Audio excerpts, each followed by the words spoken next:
be your actual OBS if you have it set up as a virtual camera. Oh, and then at that point, you can put like your face in one corner and do all the fancy stuff that you do when you do your streams. Well, I just don't know how to set it up as a virtual camera is the only thing. Because I just use it straight to Twitch, so I have no idea how to do that. I would do that though. Yeah, I did. It's not. You don't need to. We don't have to do it. I'm just curious. Yeah. The reason I didn't mention it to you because you were already nervous about if you should be on camera or if you wanted to draw or whatever, and I was like, just do whatever you want to do. The fans will be fine with it. I figure at this point I've heard every mean thing someone could say, so who cares? It's crazy because people aren't even that mean to me.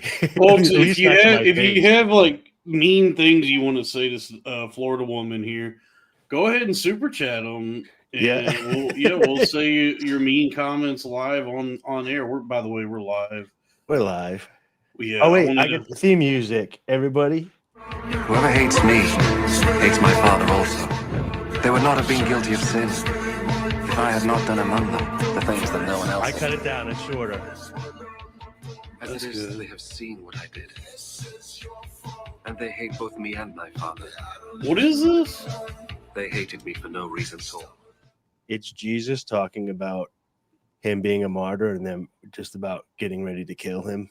Oh, what is that from? It's from that like Lifetime Jesus movie. Oh, okay. But somebody put some like Daft Punk metal. That's cool. It sounds like goth, like Bauhaus kind of music. It's crazy because I edited all the samples way down, and that's like less than like 20 seconds, and it feels like a lifetime when I hit the button. Yeah. Yeah. That's how it feels when you try to play something for people. Like whenever you like if you try to show a buddy a YouTube video, it's an eternity as you wait. You're like, oh yeah, I should have never showed this to him. Yeah, I feel so stupid. I shouldn't even done this. Well, when they don't laugh, you just want to die. It's like, please just let this end. Yeah, I stop. Yeah, that's why I don't even try to get bring people into things I enjoy anymore. It's better to just enjoy things in isolation than to suffer the spiritual injury of trying to show someone something you like and just watching their eyes glass over. Yep. You know, I have like a Gen. I don't even think he's Gen Z. He's like Gen Alpha /Z. I think he just turned 19. This kid that I know from. I tried to like, grooming sexually. Yeah, I've been grooming him since he was 16. It's New Hampshire, but he would show me TikToks, and I had like zero interest in them. But I have to be like a big brother and be like, "Oh, dude, super cool, Evan." And like he's like, "No, it's getting to the funny part," and you're just like, you don't know what to do on the other end of it, dude. Yeah. I mean, TikTok's the worst. Like, nobody's ever shown me. If it's a TikTok that's worth seeing, it already went viral on Twitter, like Costco guys. Yeah. But then it's worse than a song that like you really like this song and then you show it to people and it's super awkward and it kind of ruins the song for you.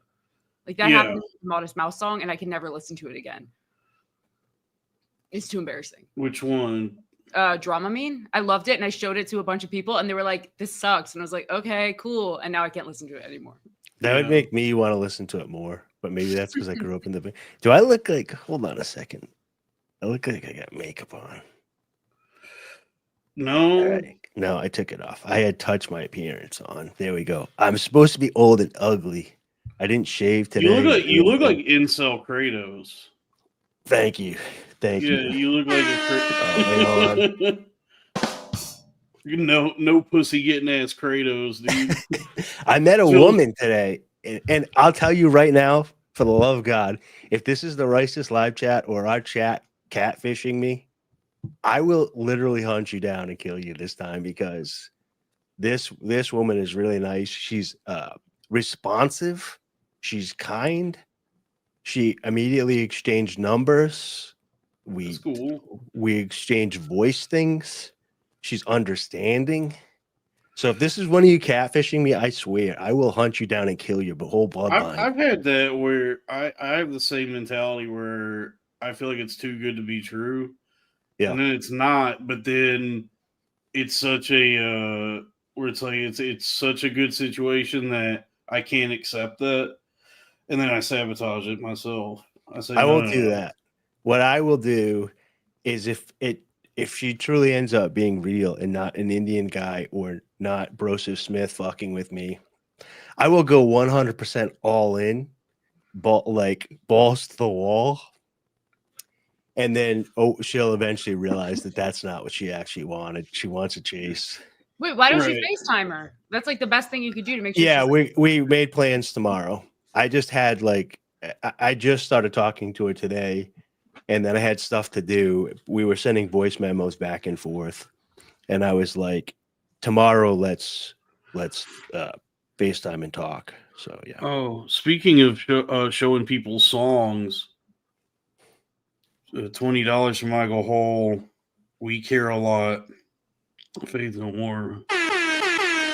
Well, thank you, Michael Hall. I guess, folks, that's too much. That's too much money to not go ahead and WKIGG radio. WKNIGG 148.8. Hey Dalton, listen to what I fixed. Why are you gay? I turned up the volume. That's good, man. Yeah, I got that. So that's nice. So we have that. Oh, nice. So we got $9.99 from Chrysler. Cheers. And then we'll play the Cheers theme song after this. Heck yeah, Chrysler. Keep those super chats coming tonight. We have Florida woman in the house. I don't know if you guys Florida know woman this. here. This Michael wants to hear. He requested "We Care a Lot, Faith No More." The big hit from pre Mike Patton, Faith No More. This is the late great Chuck Mosley. This is amazing. I'm gonna get to hear a second Faith No More song. Yeah, this was actually Faith No More's big pop was probably I think most people became aware of them when Mike Patton joined the band and they released that big hit Epic. Yeah. What does the band existed prior to Mike Patton with a black fella on vocals. He's dead now. That's what I thought it was. The guy with like the long braids or dreads. Yeah, his name was Chuck Mosley. Yeah. And R.I.P. Yeah, R.I.P. Yeah, I guess he left or something, so they had auditions for a new lead singer. And then Mike Patton joined. They liked him, and then he was like so talented, so popular that he actually, through Faith No More, was able to establish like some kind of leverage with the record company where on Warner Brothers, the main Warner Brothers label, Mike Patton was able to get a 3-record deal for his high school band, Mr. Bungle. He wanted it all, and he could have it. Yes, which is like for a main label, I would highly recommend anyone go listen to those 3 albums and just understand that is insane that they let that happen. That they released that music on their main like Warner Brothers label. That's a good band name. They don't make band names as good as I think they used to.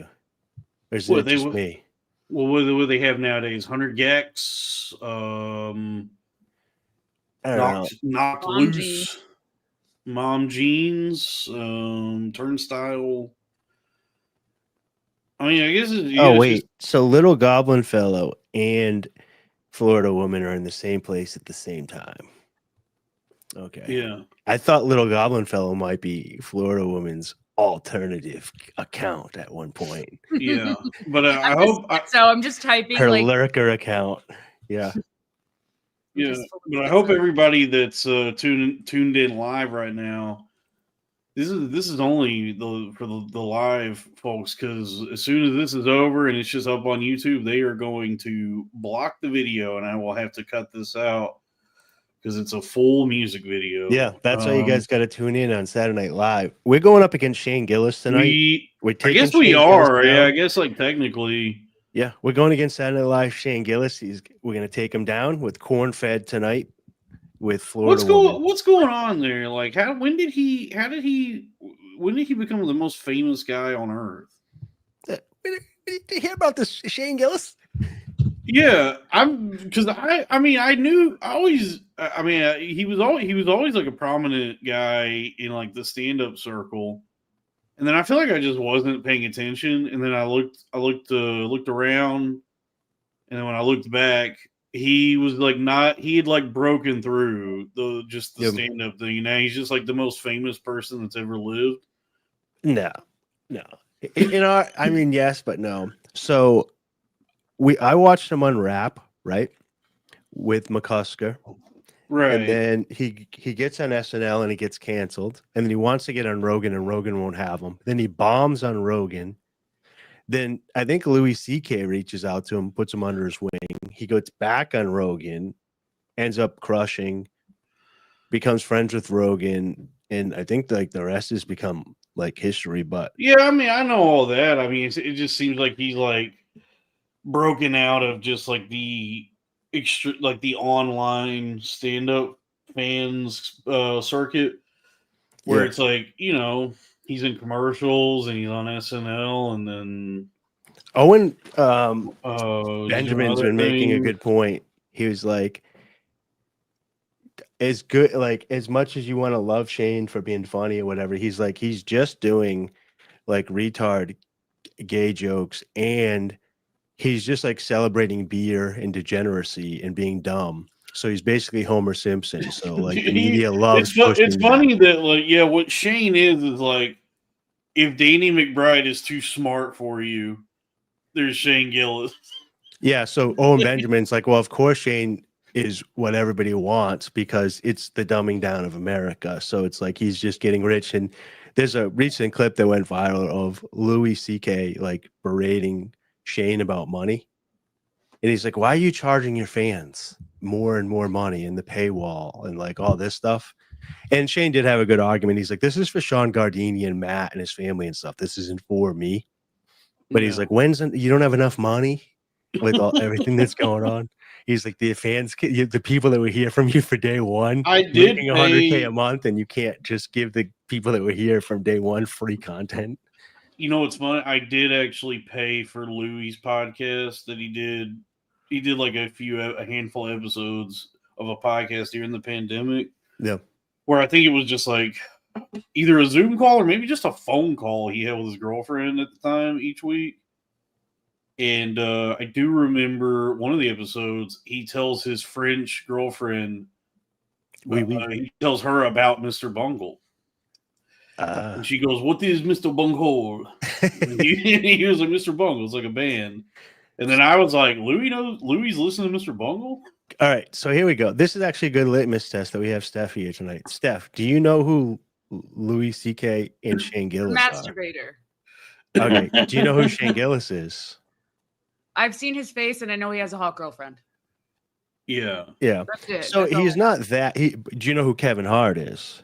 Yes. Black guy. Yeah, so he's not. So Shane's not that big. I think he's just become so enormous in our world that it's like, how could somebody that knows Luis Gomez get so big? That I do wonder about that. Like when people tune in to Saturday Night Live when he hosts, like there's got to be how much of the country is just like, who is this?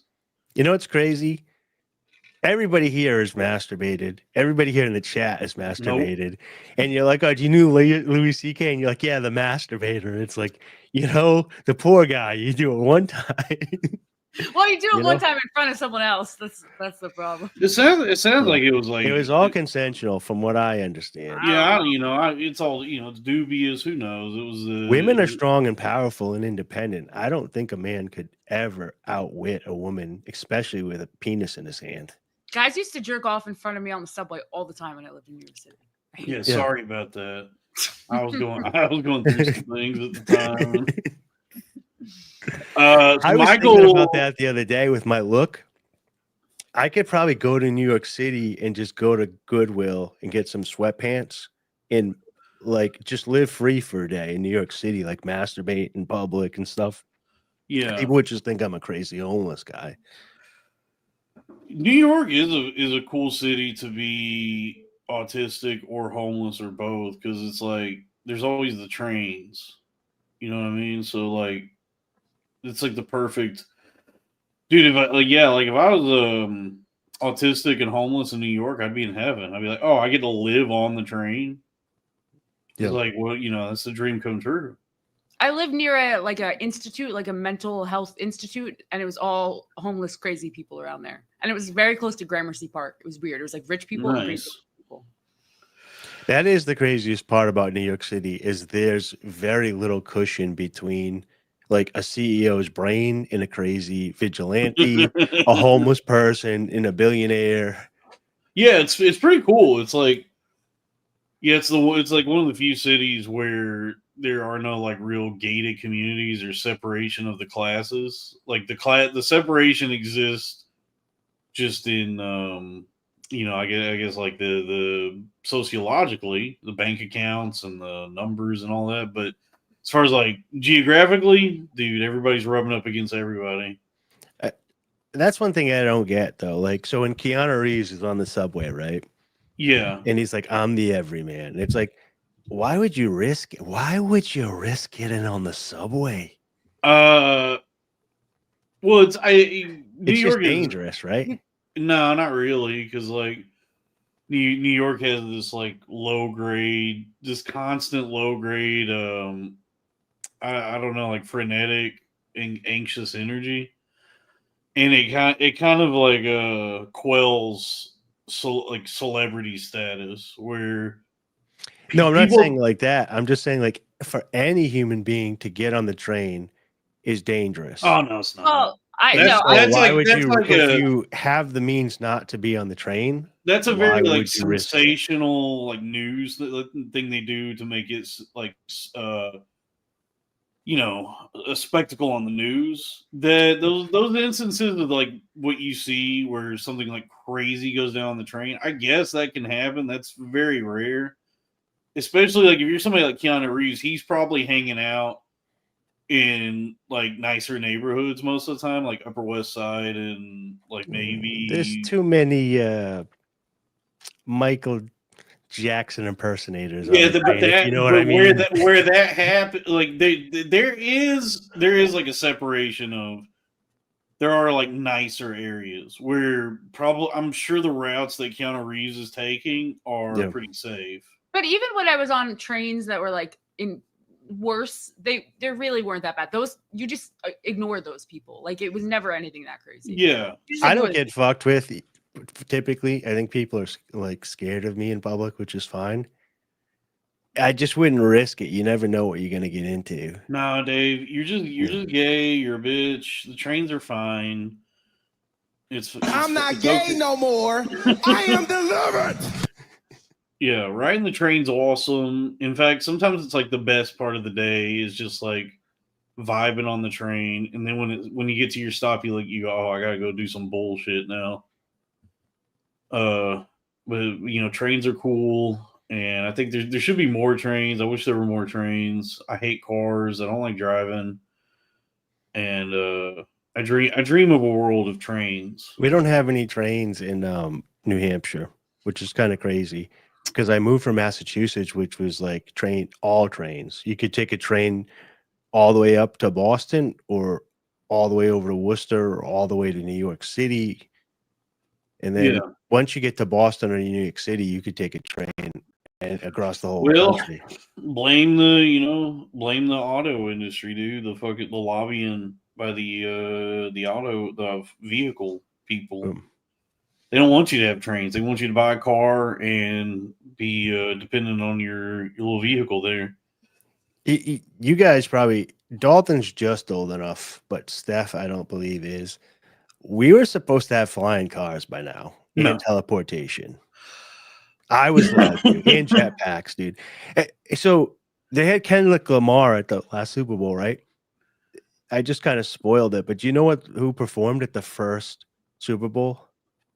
Al Jolson. No, it was just two dudes in jetpacks. That's awesome. And you're like, oh, that was cool. They just were like, look, this is technology. They just put on a tech demo. They just you can look it up online. The first Super Bowl was two demos, and the whole country, the whole world's watching. Like, oh, this is awesome, and you still can't even get jetpacks anymore. Yeah, they should bring that back. They should, instead of doing like a music act for the halftime show, they should just like let like Boston Dynamics come out and be like, "Yo, check out these dogs we built." Yeah, Jason down Kendrick Lamar and shooting them. Yeah, we just upgraded the robot dogs. Yeah. Wait, I have a question. I have a conversation to start with you guys. Would you guys, if you were girls, would you have Elon Musk baby? I mean, it is financial security. Yeah, I was thinking about that, and I said no, but also I don't know what it's like to have a baby. I can't even fathom that. It would feel like a lot to go through to then be alone with the baby, even if I had the money. Like, don't you think you would want to be with the father of the baby? Well, it's also like it's not just you're getting financial security, but like you're also having a baby. Like there's a third person then involved who's not gonna have a that's what I'm saying. Like, yeah, it is a lot. I don't think I would, but I don't know, because to me it just seems like such a big thing. But I don't know if I was a woman, if it would seem like less of a thing. Yeah, and the security would make me feel better, because as a man I feel secure, like with finances and stuff. But maybe as a woman you don't get that feeling, so it's worth it. So I don't know. Yeah, but the baby, like imagine having Elon Musk as your fucking dad. You're saying that's good for the baby? No, I'm not saying that's good for the baby. I'm saying he would not know his father. Yeah, that's what I'm saying. I don't think it's good. But I don't know what kind of calmness. I do know the craziness that is Ashley St. Clair. So that gives me a look into the rest. Although I've always had a crush on Grimes. She is my kind of crazy. Really? She looks like she has like a rodent kind of look. Don't you besmirch the good name? Yeah, she it goes like beyond that. She's just, I like it. I mean, I don't know if it's a punk scene or what. Dude, she looks like Peter Pettigrew. I just like arts, like, and there's different types of artsy. So this is not anything bad about Florida Woman. Steph, you're great, but you're like whimsical child, like preschool teacher artsy. Yeah. She's like Daft Punk, Zeph, like crazy punk rock, like from back in the day. Now she's just like an old lady. Yeah, but you know, you think that's why she married Elon Musk? It could be. Dude, she was locked in her Zeph zone, dude. He's from South Africa, dude. We're putting the pieces together, dude. My schizo brain is connecting the dots, bro. Yeah, I think Elon is just very bitter that he's not with her still. I think he really liked her, and now he's just miserable. And now he's insane. I believe she's the only one that's had intercourse children with him. Everybody else has been IVF. Dude, I tried to, and we'll play the song here in a second. They made their babies the old-fashioned way. Dude, I started watching that. You didn't get Ashley St. Clair pregnant with his. No, I think it was IVF. There's a rumor that his penis doesn't work, that he got a malfunctioning implant. But didn't he texted her something saying like, "I want to get you pregnant again" or something. He just meant through IVF, not through the natural way. Yeah, the Israeli vagina force. He's probably got some sort of weird like breeding fetish or whatever. Like, no, he's like a Mortan Joe. He has this like, I don't know if it's not a fetish. It's like a I don't know what you would call it, like this compulsion or this it's like a megalomaniac. Like he wants to be a warlord or something, like a duke or an emperor. And so part of that is like, you know, siring many offspring with many different sister wives. It's like a freak show. It's like a shit like the kind of freaks that Shakespeare would write about, like those kinds of stories. Because that was always like at the heart of Shakespeare was like it's these like freakish people that are in control of the kingdom, and they're like, you know, their goings ons, like their arguments and squabbles and like weird things they're getting into with each other are reverberating throughout the rest of the realm or whatever. And so like in the periphery of like something like Hamlet or a story like that is just the whole kingdom where all the people are suffering because this like weird family can't get its shit together. And so that's like, this is like modern Shakespeare, except it's like really stupid. It's just makes every day you look at it and go, man. Yes, or we romanticize everything so much. So I could write a story about today if I was a good writer and make it seem cool and whimsical, and then in the future would read it and think that's what's happening. So you don't really know what was going on in Shakespeare's time. You just know what he was writing about. So he could be sanding the sharp edges. Well, it probably to them probably felt just as stupid, because it's like, like if you read any of those stories, like what you glean from it is that like the leaders of, the people at the top of these kingdoms were just like complete degenerate freaks. Yep. They were just like sideshows who just happened to be the rulers of this kingdom. Oh, look at like in Greek mythology, like if you want to take it literal rather than like mythical, just picture that the demigods are like the elites and they're so separated from the poor. Yeah. Even through health and stuff, that they do seem like gods because the poor are so weak and malnourished and sickly and inbred. Yeah. And then you listen to the stories and like, oh, he's fucking her and he's fucking her and she killed him and she shot an arrow at him and she's trying to we write the same stuff today in the soap operas and in the stories. And somebody did do that recently. It was like the whole thing with Succession was that it was this like the family in Succession is based on the Murdoch family, and the story is like being a telling of a Murdoch type family in a Shakespearean fashion. For 1 second there, I almost thought I could do a Murloc's voice from World of Warcraft. I'm so glad I didn't try. But yeah, like if you in my mind, I was gonna nail it like I was Dan Soder though. But but if you watch that show, it is like the way the story unfolds is like a Shakespeare play. Yeah. But also the people in the family, and then all the people surrounding the family, like the hangers-ons, are all unbelievably stupid. Like they're just like ridiculous people. And so you get a sense from watching the show. Like the funny thing is, like if you watch that show, you go, oh, are like the wealthy elite in this country, are they like degenerate assholes like this? Like, are they like not only are they not as smart as you think they are, but they're just much more like degenerate than you realize. Yeah. And then like a couple of years after the show ends, all these stories start coming out about the actual Murdoch family, where you get the idea that like somebody close to that family was probably feeding information to the showrunner or the writer's room, because there's like all these stories coming out where that family is just going through the same things as what's in that show, like the power struggle between the kids and the dad. But so people aren't like, like myself. I'm a man of the mind, a man of the flesh, a man of the soul. Like you have everything going on. If somebody wants to hyper fixate on parts of you and then write a story, they can write you in any perspective that they want.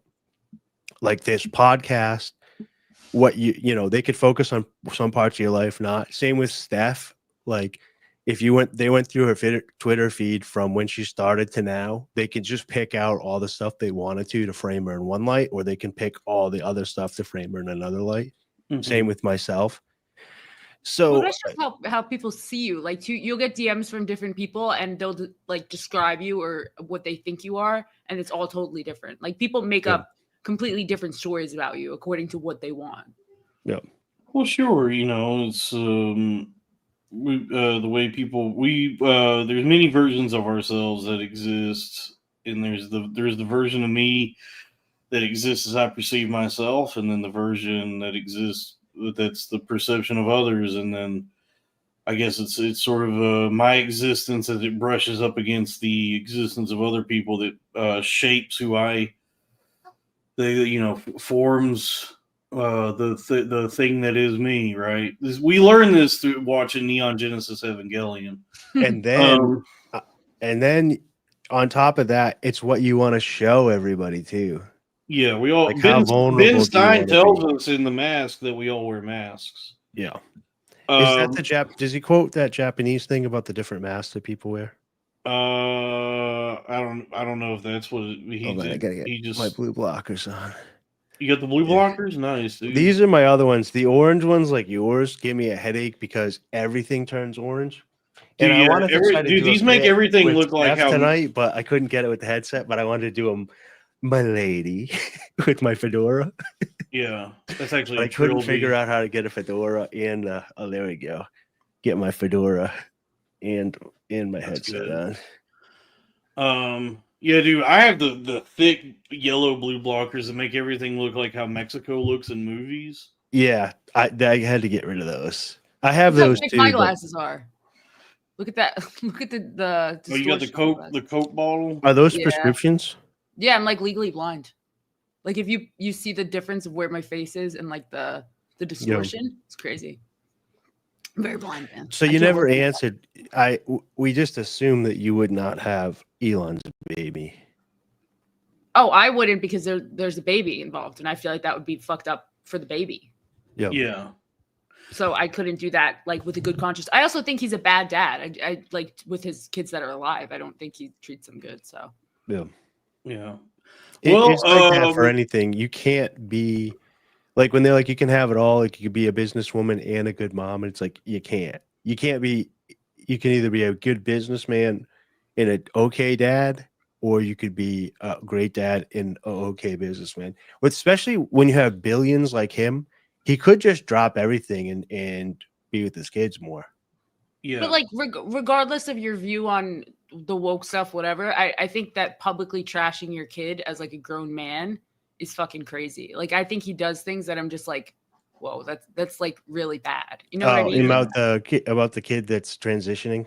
Yeah. Like, I think that regardless of his thoughts on it, like that's your kid. You're a grown fucking man. Like, why are you trashing your own kid? So I feel like he's not very mature in that way. I plan on being a bad dad who struggles to stay employed.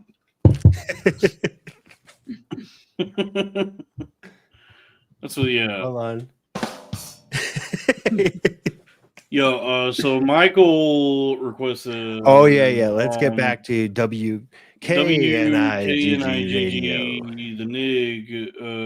Wait, hold on. I said that wrong.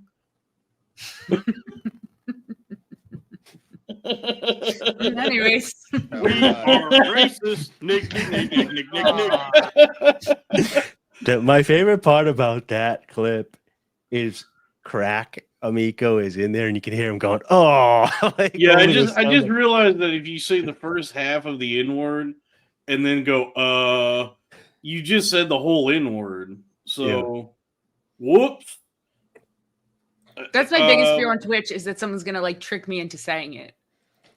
My favorite one is the guy that's it's the black guy and he's got the young white girl there that's got her pronouns up, and his name's Nick, and so he's like, my pronouns are Nick, her, and your pronouns are they, them. So why don't we just do a little practice thing? I'll say they, them, they, them, and then you'll say my pronouns. And so and then as soon as she says it, he takes an old-fashioned camera up and he goes, masterful game. Catches her, master. Oh boy, and they're trying to, they're doing it in the chat now. There they go. Okay, it got cut off. They got NI and then 3 G's. Gingers? Yeah. Gingerbread. Well, there's a gingerbread. Ernest is a gingerbread cookie, so maybe that's what they're doing. Yeah. Well, Michael paid $20. Let's listen to this. I'm interested to hear this. This is good. This was in the Guardians of the Galaxy 3 soundtrack. Oh, I really like Guardians of the Galaxy. Let me turn my camera aside so I can watch this here. Dude, the drummer here, with the white guy or whatever, some kind of possibly Jewish with the dreadlocks. He looks just like when Adrian Brody did the Rasta thing on Saturday Night Live. You remember that?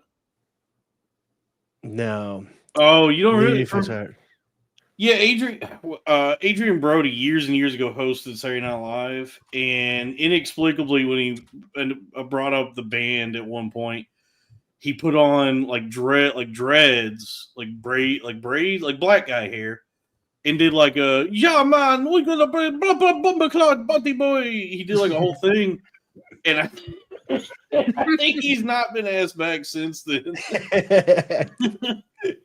Oh yeah, I see this here. Yeah, The reason Adrian Brody was banned from SNL. Here, I'm gonna save this era. maybe.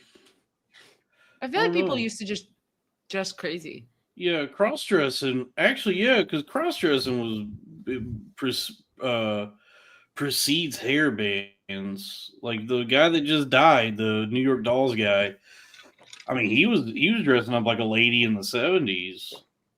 You know, that was like a punk No, I thing. get that, but a lot of these guys made fun of like, because like all those Motley Crue and Metallica really didn't do it, but like Poison, Motley Crue, all the other bands that are there's that. It's yeah, no, I think that was just like a stylistic thing. I don't know. Dressing up like a lady's fun, dude. No, I grew up on Mighty Python and Kids in the Hall or whatever. Nothing bad about that. It's coming back to Ian Finance has been parading around in a dress for like the past month now. It's his new stick. This guy gave me $2. Can you play Galo Sinjin by Policeman? Yeah, we'll get to that. We gotta do a little show here. Yeah, because we have to cut all this out after the fact. It depends. So we can't turn it into a full music show. So we can. Actually, that's actually the best shows. Like people just give me money and I play music videos. I mean, that's the dream, dude. That's a cool I'm fine with it. I try to talk over him a little bit because I don't know if that helps it turn into when you I just cannot hear anything you're saying when you because it's like coming through my headset, like the audio gets muddled on your like I don't know, all I hear is the song and then I can tell you're saying something and I'm just like yes. That's actually one of my favorite parts about the Crowder Boys is when you're yes-anding Robbie and he's like, what about Bill Maher on the moon dressed as Austin Powers? And it goes something like this. And he's like, I'm shooting to Mars, Jerry. And you're like, yeah. Yes. Yeah, when Robbie has one of his like schizophrenic amalgamations of like a character. Yeah, I just have I have no way to like riff on it, so I just gonna be like, yeah, sure, man, that's good. Yeah, it's a weird thing when he does like a 3-minute setup, does it, and then you're like, yes. Well, Florida woman, what's up? What you getting into tonight? This. Nice. This is my big plans. I'm very excited. We're glad to have you here. Yep. People are excited. Will be excited that you're on camera. Yeah. I liked you doing the artwork. I thought it was soothing, but I mean, some people did say it was kind of. They were like, "Oh, she didn't even show herself. I showed up for nothing." It's like, okay, well, that's creepy, but I do the Twitch streaming, so now people know what I look like. The art was was nice. It felt like I was watching one of them TikTok videos where there's like something going on the other screen. Yeah, and it's like one half is Family Guy, the other half is somebody doing like arts and crafts. That's cool. Yeah. No, the people here love you, Florida woman. They love girls, and you're a standout because you actually have a microphone. And your audio sounds okay. Yep. Is that not normal? Nope. No, a lot of the time when like friends of mine, ladies, ask to do the show or I invite them, they come on and they're just like, they'll just be like on their iPhone, and the audio is horrible. Well, and I don't. Lexus is a lovely lady. Like I said, I know quite a few women like her. She's a Cambridge woman. She's from Boston. I know the type of met plenty of women like her at cookouts, but she just likes to come on the show, and she's an OnlyFans woman that probably doesn't hear no very much. She is a successful independent contractor, and so she doesn't hear no much. So when she comes on the show, she's just like, yeah, of course, okay. Oh, it's time for the show. Let me put my phone on. I'm on my phone now. Let's just have fun.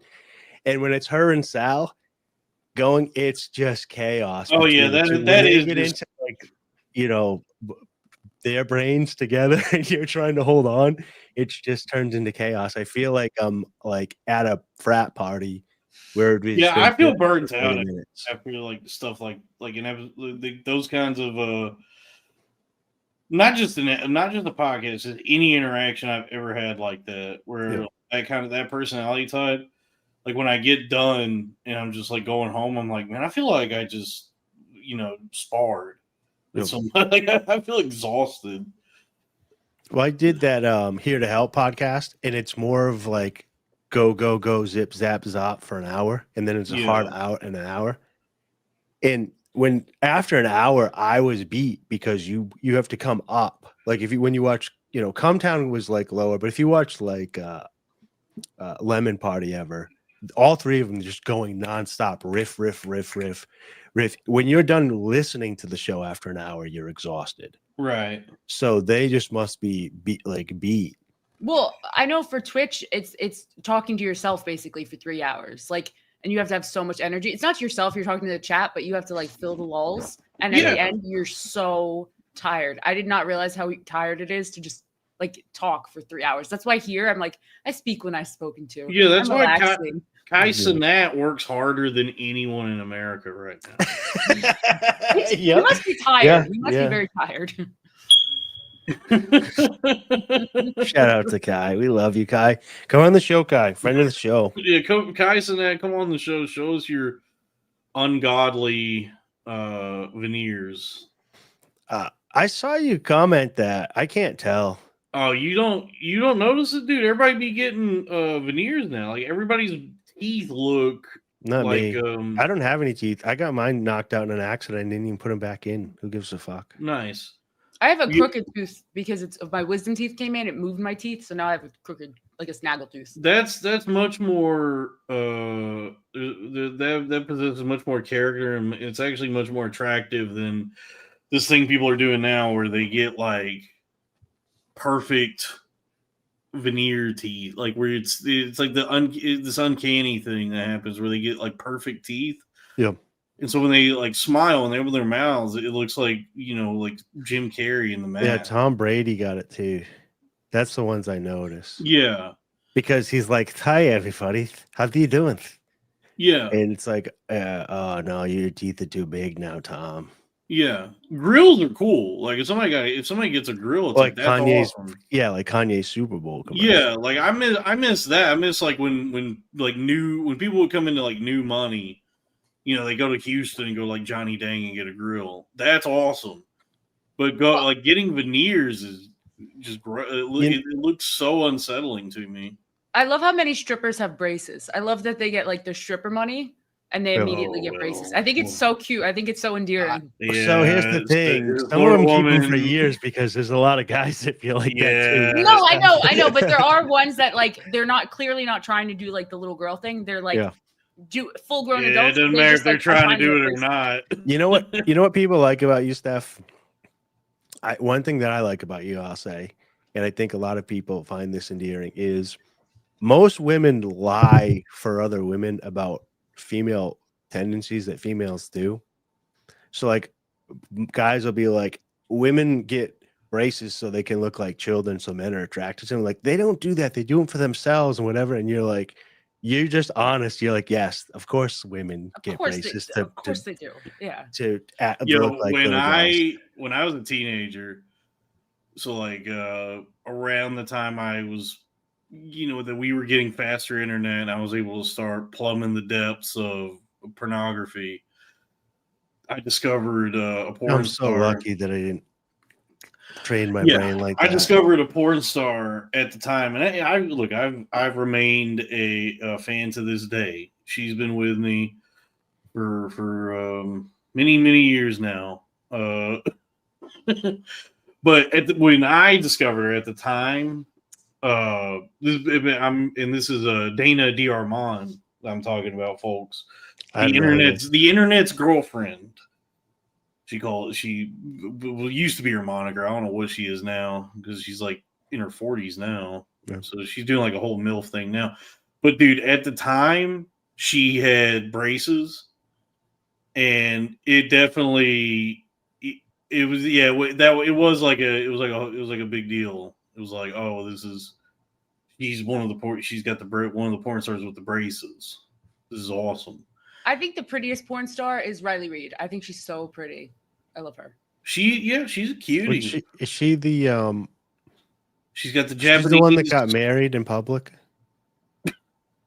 Well, my problem with her was that she was posting porn on her Instagram and also her child on Instagram, like at the same time. I don't know which one she's the one recently that got married in public, and everybody was like, I can't believe she got married. She got married and she has a kid, and she posted I'm afraid to even because I don't want this. She posted something on Twitter about like, how do I get the kids at my son's school to stop bullying him about what I did for a living? And I'm like, you don't.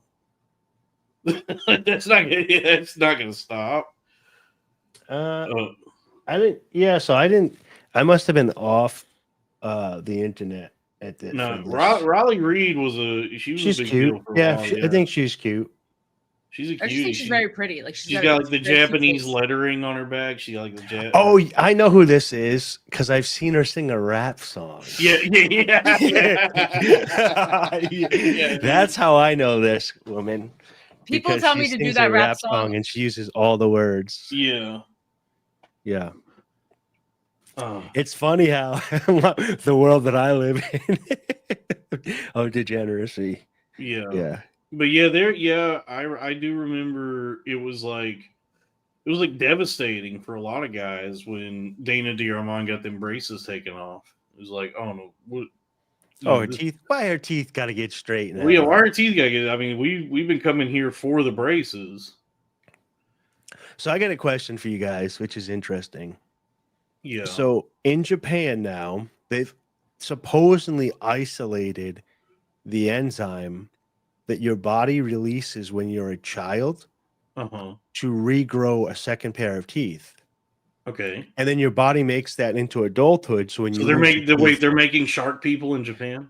Yeah. So you can get an injection, and then that injection blocks that enzyme that you make, and then your teeth grow back. That's awesome. So you can get a third set of teeth. And I was thinking about going and getting it because I have my accidents on. I died and I broke right here, and it broke the teeth in here, and it was all wire and stuff. And then a few years ago, they were like, we're going to pull them out and put implants. And I was like, no, just pull them out then if they're dead. And I never put implants in. And so now I'm thinking, because I was just like, I don't want metal in like foreign objects in my face. But I was like, if I go to Japan and get a shot and my natural teeth would grow back. But then I was worried, like, are bone spurs and stuff going to start growing too? Like, what else does that enzyme do that could fuck me over? And what people are doing in Japan, though, now is they're pulling any tooth that's got a cavity or issues or was chipped or whatever instead of veneers. And then once they pull all the bad teeth that aren't like healthy from their adulthood, they get the injection, and then all their teeth will grow back in. Now they have to be managed and everything like that. And then sometimes you have to get on braces for them. But would you feel safe getting an injection to have teeth grow back? No. Yeah, I feel like it could go wrong, right? I feel like that's going to lead to a very Japanese problem, like one of their movies where like somebody does something and then starts mutating and turns into like a horrific monster of some kind. Yeah, it seems like science fiction. It's like, oh, it's just this, and then like all of a sudden, like your elbows are growing like really big. Yeah, because the bones, like the cartilage in your elbow, doesn't stop. Like you turn into like Tooth Man. I'm not worried about like teeth growing out of my whatever. This is exactly what I was thinking. Tetsuo the Tooth Man. It'd be like the there's this movie called Tetsuo the Iron Man where it's a guy who like starts turning into like a metal monster. Tetsuo the Tooth Man is exactly what I was imagining, which is like that movie with a guy who turns into like a tooth guy. I gotta move my thing. Do I have my stuff. Also, plus you can't even see that with your teeth. So like, who cares? Like, why get an injection? That's crazy. Well, my main concern with it is bone loss here.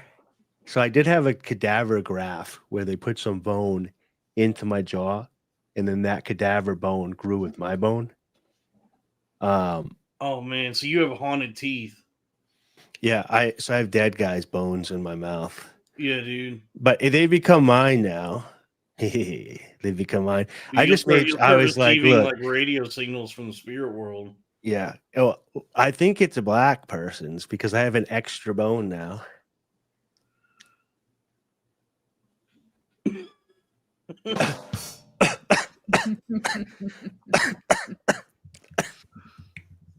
Well, I was thinking of doing braces at some point, and then I told a guy that I had known at the time, and he got overly excited, and I lost interest in the idea. That's yeah. I am not only part zombie, Shiva the Destroyer. I am a zombie. I died 3 times. Just keep in 24 hours when I had that car accident. They had to revive me. Just keep the imperfections in your teeth, because another porn star, Belladonna, has a very prominent gap in her teeth. That's also hot. I'll tell you, women kind of like monsters. So you know how like we look at women and we're like, okay, they have these pretty things or whatever. So I need to kind of like clean myself up, or you know, the women that I date at least like that I'm kind of beat up and rough, because they feel like if shit's gonna go down, I'm not gonna be worried about my teeth. I'm just gonna worry about saving the family or her. So, yeah. My cat's sleeping, by the way. You only have one cat? I think for the $10. But one of them screams a lot. One of them hates being on stream, and she's always screaming, but she just fell asleep. Please keep giving me money. Yep. Oh, I gotta play this guy's song. Yeah, let's play this other song here. What is this called? We'll play this, and then maybe we'll read a Bible verse or two, or we'll figure something out. Yeah. Oh yeah, Robbie's cousin. Thank you for the $10, Robbie's cousin. This is some a Japanese, some kind of Japanese something.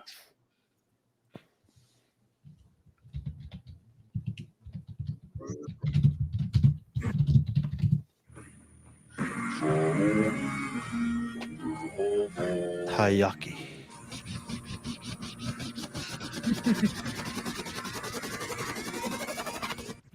Yeah, ギャル男宣言。Go, go, go, go, go, go, yellow singing. Go, go, go, go, go. I wouldn't even know how to. Go, go, go, go, go, go, yellow singing. Go, go, go, go, go, go. 俺ギャルを始めました。PK 卒業パンツ使った。っていうか昨日も渋谷好きな食べ物は This is what people in Japan think that people from Miami are like. パラパラダンスの猛練習パラダイスに陶酔表現中やろうとコステイチョン金じゃら銀じゃら銀ギラ銀マルキューセールは仁義なし You know what? I'm going to play some Ash B for you, Dalton. I'm going to introduce you to Ash B after this.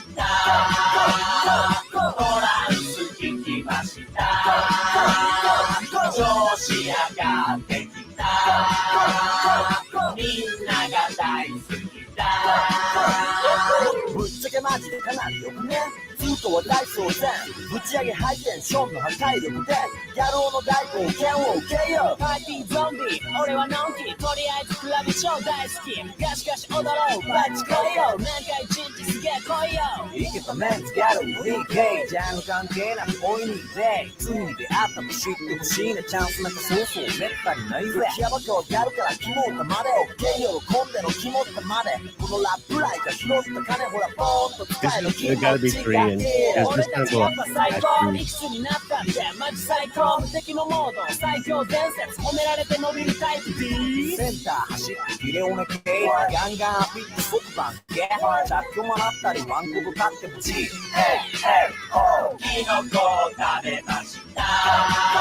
yeah, there's a lot of mushrooms involved in this.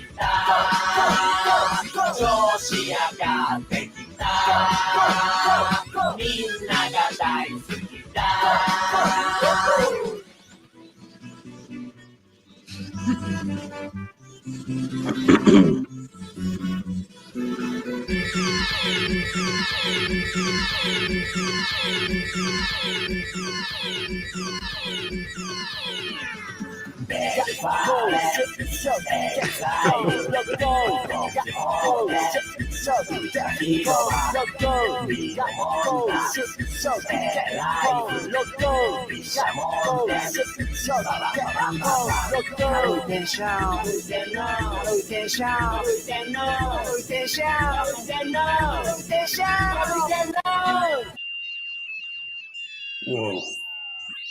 I'll take your word for it.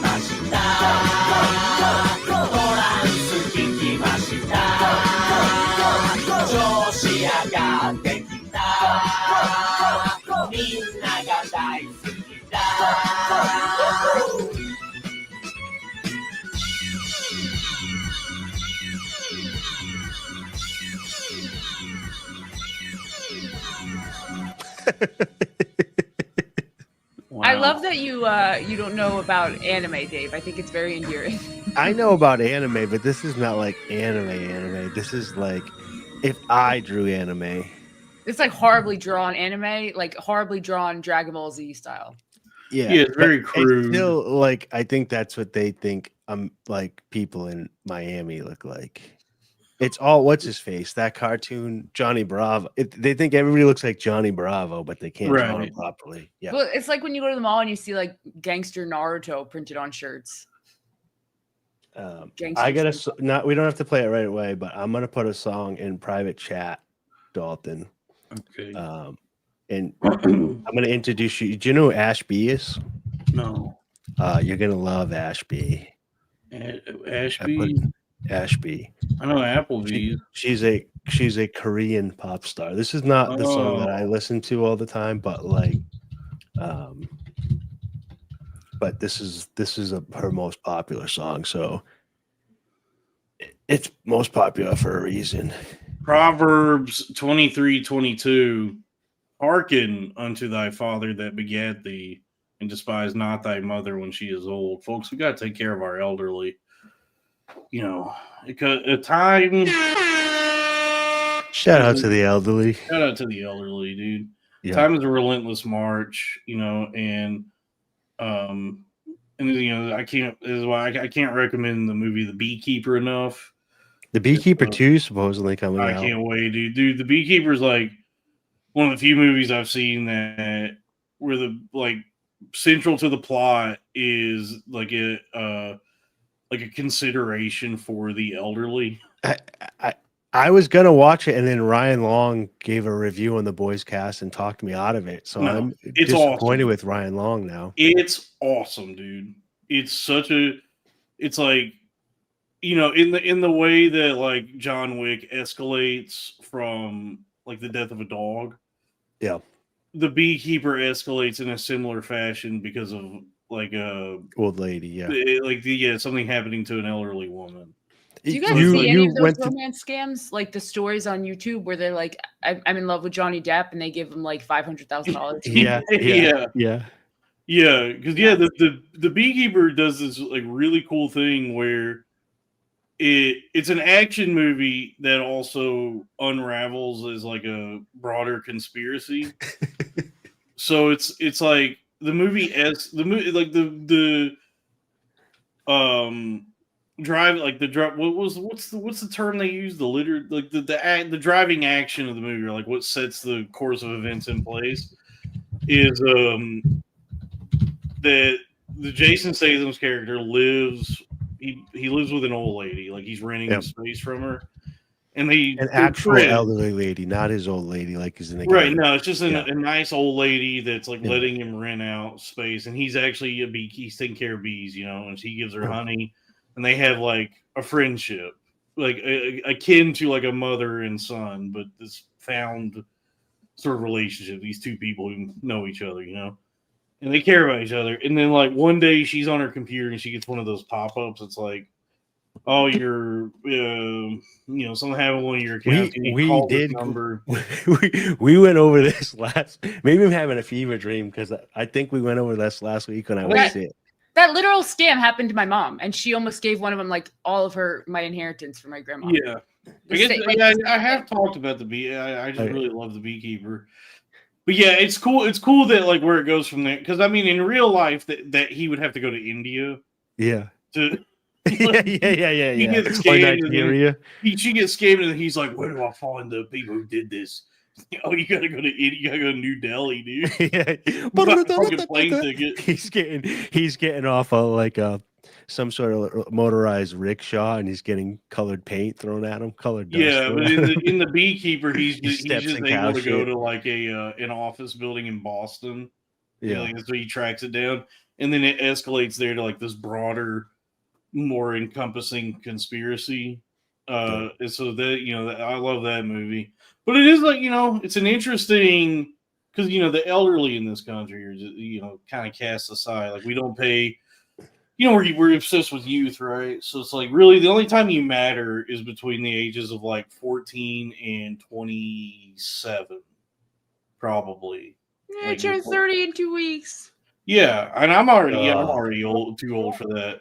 But yeah, just like the only demographic that like anyone cares about, or like that seems to be when life is actually important.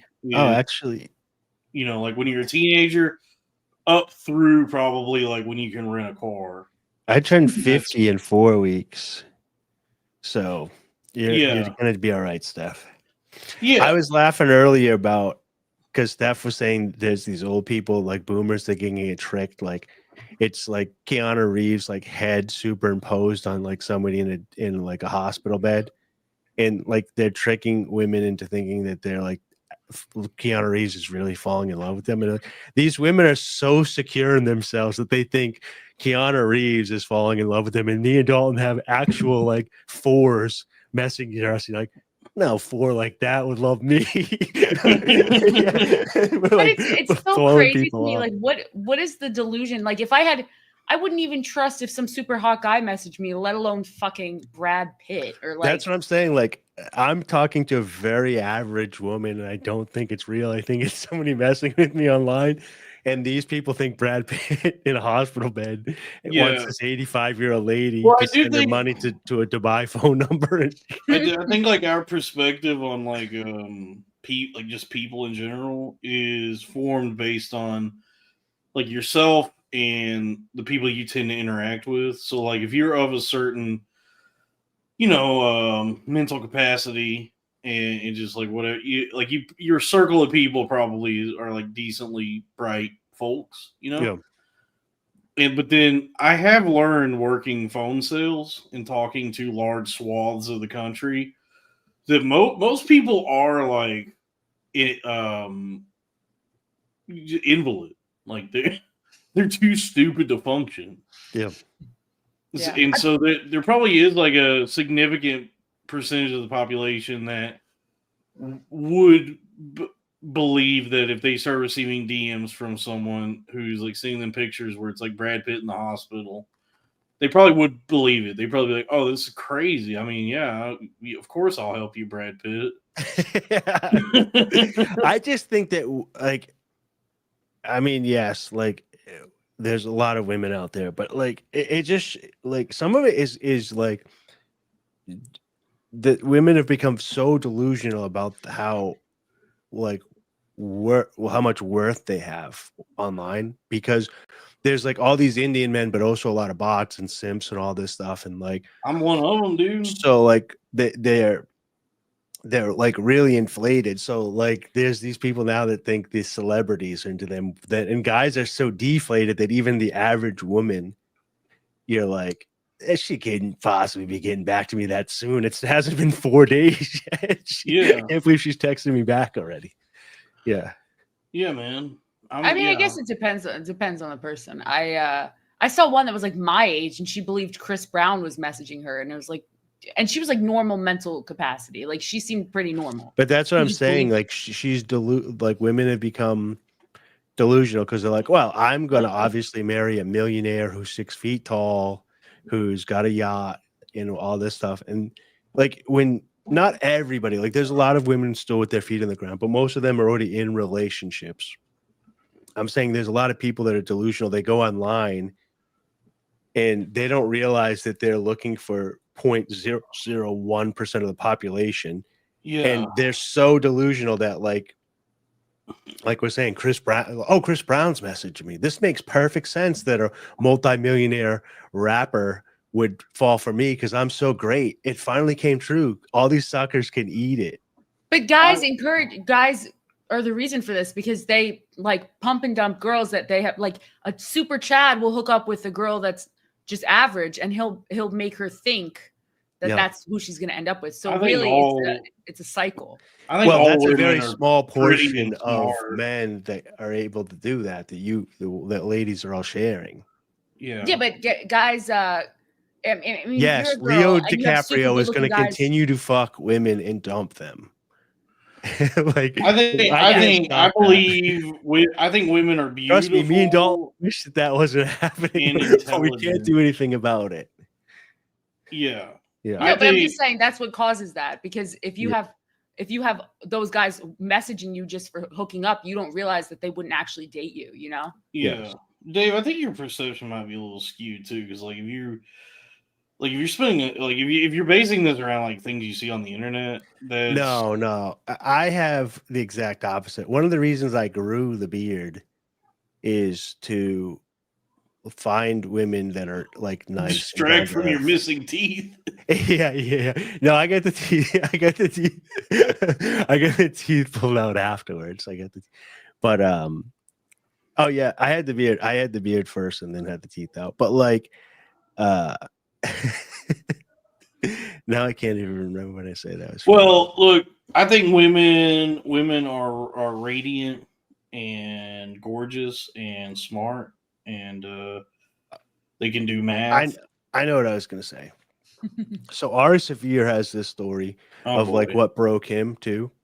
He was in a comedy club and he watched a woman from the crowd. This is not a good North Star to have, Dave. Yeah, he watched a woman from the crowd sleep with one of the comedians in the bathroom and then go back and sit down with her husband in the thing. And he just was like, how could you ever trust anybody? And I've had like lots of situations where I've had married women come on to me, women come on to me. I've been in situations where I'm dating somebody and I think that I'm the only one dating them and they're in a relationship. So a lot of what's broken me is not like me getting cheated on and me whatever, is watching what women will do behind their husbands in whatever's back. Mm-hmm. You know what I mean? So I was on the other side of it. And when I was younger, I used to be attractive. And so I didn't really have to have a personality or whatever. So I was kind of like, living the female lifestyle. Yeah. Well, Dave, are you familiar? Do you know what the 4 agreements are? Toltec wisdom. Do you know about Toltec wisdom? Please enlighten me. Look, the second of the 4 agreements: don't take anything personally. Oh yeah, I do remember this. The 4 agreements are: be impeccable with your word. Yeah. Don't take anything personally. Yeah. Don't make assumptions, and always do your best. No, I try not to. And like I said, I know there's good people out there. I'm really hopeful that I continuously want to meet them. But last week I got sick and I had started talking to some people, like 2 different people. I just want to make it clear. First off, Ari Shaffir sucks. He's a bad person. Secondly, he witnessed an isolated incident and then extrapolated from that a worldview that is fundamentally flawed. And also, I would not look to him for anything. I was giving him as a third party, but I've seen a lot of stuff like that myself. And it's really hard to once. It has to do where I was hanging out. Like I was in the punk scene. You know what I mean? I was in bars. I was in negative places. And so I absorbed that as reality when the world is much bigger than that. Yeah. The world is big. Yeah. Oh, by the way, Ramadan Mubarak, everybody. I forgot tonight's the second night of Ramadan. Yeah. But I think, Dave, most people are good. Maybe it's my younger perspective. I think most people are good. There's just some shitty people who ruin it. But you can't look at it with a I don't no, I think you guys are misinterpreting what I'm saying. You're misinterpreting what is there a Mr. interpreting? I don't know. Dave, I'm just saying, like, the Dave, you just need to meet the right age-appropriate woman. what is age appropriate? Cook you a hot dinner. I would say 37 and up. 30, from Well, 30, then I've been meeting the wrong women then, because I have not met any people 37 and up. Yeah, 37 and anywhere from 37 to just your 50s, 37 to 50. You know, the rule is half your age plus 7. So yeah, so I guess honestly you could go with 32. You go as low as 32. Yeah, I think I'm going a little bit. Yeah, I've been going a little bit younger than that, but we right. Talk about that right now on the air. Why don't we play this Ash B song? Hold on. What was I gonna say? Oh, old people. Yeah, that's why I read that Bible verse. Oh yeah, you're the old people. Oh yeah. Well, I was just like getting it because first off, trying to call me old. No, I guess I fundamentally maybe don't really understand what a Ponzi scheme is. I mean, like I know it. I saw the movie with Robert De Niro where he plays Bernie Madoff, and like I know it's Have you seen Happy Days? Have seen Happy Days? Oh, that's Fonzie. That's a Fonzie scheme. That's a Fonzie scheme. Sorry. But when I see the richest man on the planet going on, who's not American, who somehow has been able to get his hands into the one of the richest men on the planet.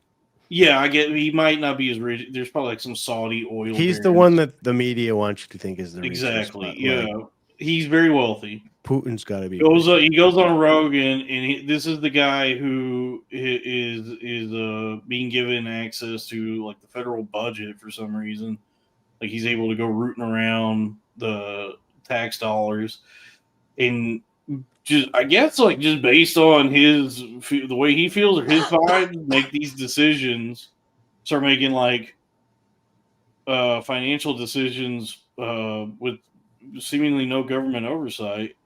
He goes this so a guy who's that wealthy goes on Rogan and be talking about how Social Security is a big Ponzi scheme and it's bad for people. Yeah, it's like because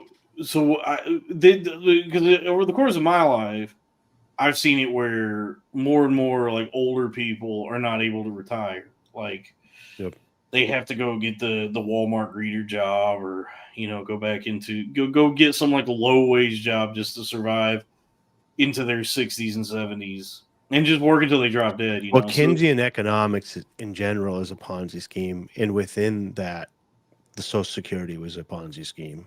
I saw a guy at Publix yesterday. I wanted to cry. Sure. He was probably like 80 years old. He was bagging, and it looked like he was going to collapse as he was bagging. He was like out of breath. I was like, "Are you okay?" I felt so bad for him. It made me sad seeing someone like that having to work. It made me cry. And here's the thing. This is where I think that people start talking past one another, because then the Republican talking point will be like, "Well, people have to be responsible for the decisions." But it's like, you can't make your own fucking decisions anymore, because the government is so heavily involved in everything that most people are just trying to survive. So it's not like that guy made all these poor decisions leading up to him becoming a 90-year-old bagger. He did, but he's making those decisions based on everybody getting in his fucking way his whole life. Every time he tried to do something, the government was like, no, or we're taking this, or you need to register this or whatever. So it's not like when the Republicans are like, oh, pick yourself up and, make better decisions. It's like people aren't able to make decisions because you're changing everything. Like, I had to cancel my business and close it down during COVID because they falsely shut down the country, right? And then I owed money to my employees, so then I gave them $50K so that I could pay my employees, and then I just got fucked. And they're like, well, make better decisions. Is like, I didn't know the government was going to tell me I couldn't go work in a field by myself, that it was illegal, or I was going to get thrown in a cage. Right. Like, so how was I supposed to plan for that? I do. Look, the land of opportunity used to actually have more opportunities for sure now. So, But now now we exist in a time where I think like the government should just send everybody money. No, that will Just that will send just cause everybody. hyperinflation. Yeah, but it's not real anyway. It's like, did you see No, that story yeah. where like Chase Bank mistakenly like sent somebody like $30 trillion? It's not real, dude. It's just like they could just punch a number and it's like, oh, you're a trillionaire. No, You know what I mean? the So- stuff is eggs. The price of eggs is not going up. The buying power of money is going down because if you have Bitcoin, eggs are getting cheaper. I mean, what is the economy? The thing that scares me is just like when I pulled up to Wendy's a couple days ago and I ordered, and it was like an AI ordering. Do not get me started on Wendy's. But okay, but what I'm gonna say is like I'm worried about like what are regular people supposed to be doing as jobs like in the future when AI takes all those jobs. Not everyone's smart enough to be a genius professor. Like those jobs are gonna go away, and I think the regular person just be screwed. Yeah, these people is one don't of the realize problems that- with UBI or welfare, which people don't really want to talk about. But if people give you money for not adding value, right? You're like, oh, you just want those people to die. And it's like, I don't want those people to die, but it's more cruel to pay intergenerations of people money to have kids that shouldn't have had kids with no opportunity. If the money was Florida woman, did you get a baconator? Nuggies. I got nuggies. I always get nuggies. What? Nuggies. Whoa, it's Yeah, Black History Month's over. Okay, she can say it now. It's March 1st. I get a 10-piece and fries. Do you know why the burgers are square at Wendy's?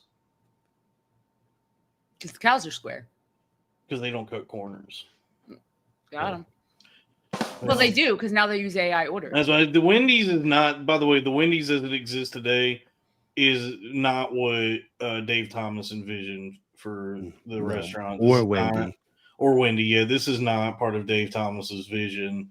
So he's dead now, and so now Wendy's is just like a board of directors, like any other company, with no singular vision to guide it. And it's just kiosks and computers and AI. And I mean, that's the thing is, I mean, all these like tech guys, these like tech oligarchs who like want to create all this AI, but then also don't want there to be like handouts, and they want everybody to still have to like work and make money or whatever. It's like, well, you realize you're creating the very thing that you're trying to avoid, which is a world in which nobody has to work, and they can't because everything's being done by computers. And now, guess what? You just made Star Trek. They're going backwards because you didn't have to work that much back in the day. Steph's dad could have hired me to bring her from New Jersey down to Florida in a covered wagon, and he would have paid me like 600 gold, and I would have been able to live like for 3 years off of it, getting down safely. Dude, it should be like real life should be like Final Fantasy or something where you could just like, if you're strapped for money, just go out into the forest and kill like a bunch of animals, and then each one drops like a certain amount of gold. It kind of is like that. And then you just do that until you save up enough money to buy a cool sword. Except now you're like, oh, I'm shipping money. I have to download DoorDash. And There's so many jobs that are just gone. Like people used to like shine shoes. There was computer repair shops. All those things are just like gone. And like applying to jobs now is just screaming into the void. I've applied for part-time jobs and they just don't contact you back. It's like I feel I'm in such a like tricky situation because like the job I have, I don't enjoy it. It's all things considered, I guess it is cool to have a job and I get to work from home, but it's also like not fulfilling in any way and I don't enjoy doing it. Yeah. But it's also like what it took the amount of time it took to even find a job, like to get an interview with anybody and then go through the interview process and get hired. It's like, yeah, you get a job. You could just get like a shitty job now and you hang on to it for dear life because it's like, I don't know when the next job will even be available. So I have to like hold on to this thing I don't even enjoy. I mean, I feel no, keep going. No, that also doesn't pay that well. But I feel guilty because I used to see like homeless people on the street and be like, get a fucking job. And now I'm applying for a part-time job for a little extra money. And I'm like applying at like Walmart and like just little places like that. And no one contacts you back. Like, no. And it's, you call them and they're like, we'll get back to you. And it's like, they just don't want workers. It's like they say no one wants to work, and then they don't contact you. It's crazy. Yeah, I don't get what's going on there. I feel like it's probably just like you send in a resume now, and it probably is never looked upon with a set of human eyes. Like it just goes through like some AI thing, and they just are not responding to anybody. I don't know. I think they've tested that theory, and it's true. But yeah, but I've had homeless brain before. Like I don't know if Florida woman, you may not know the lore of me, Dalton. I think Florida woman would be a good like bag lady. Like if they ever remake Home Alone, she'd be like the bag lady, pigeon lady. I say that all the time. Pulling that character off. Yeah. My car is full of cat food, and I go out every night and feed the cats in my community, and I always post the stories of it. I'm like the pigeon lady because I have to go feed whatever's around. Right. But I've had homeless brain. Like I went crazy like a couple 2 or 3 years ago. Man, time flies. Some would say he found himself and went. It feels like it just happened, but yeah, I guess this was like 2 or 3 years ago at this point. But yeah, I went crazy. Like I had a full like mental break, and so like in that time I was in and out like different facilities and all that. And so mostly Wendy's and McDonald's. I was mostly Arby's. No, I mean, but it's like when you get checked into like an inpatient facility, there a lot of the people there are just like homeless that got lucky enough to get a couple weeks in a psych ward, and like you do get and I mean even myself in that state of mind, like I couldn't. There's no way you can hold down a job. Like you can't. You don't even have you don't have the like mental wherewithal to even apply for a job, let alone like get hired and go to work every day because you're like too busy like screaming at yourself and just like tweaking out and spazzing. So it's like, yeah, like the homeless thing is like that extends beyond just like a lack of ambition or drive or work ethic. That's like, I guess, well, honestly, I think there did used to be like social programs for that. And then those all got gutted. So they're like continuing to just strip away everything that was like beneficial for everybody so that we still have to pay taxes, but that money just goes to Northrop Grumman. Yeah, and Raytheon and Lockheed Martin. And were you if you don't mind me asking, did you have like a manic episode? Do you like bipolar? Because I had like a long manic episode that just eventually became a psychotic break that was mostly brought upon by like a confluence of drugs, like SSRIs, but then also me being pretty irresponsible and like doing some other substances. And so like I went like legit. I was like out of my mind for like several months. It ruined my life actually, and I'm still recovering from it.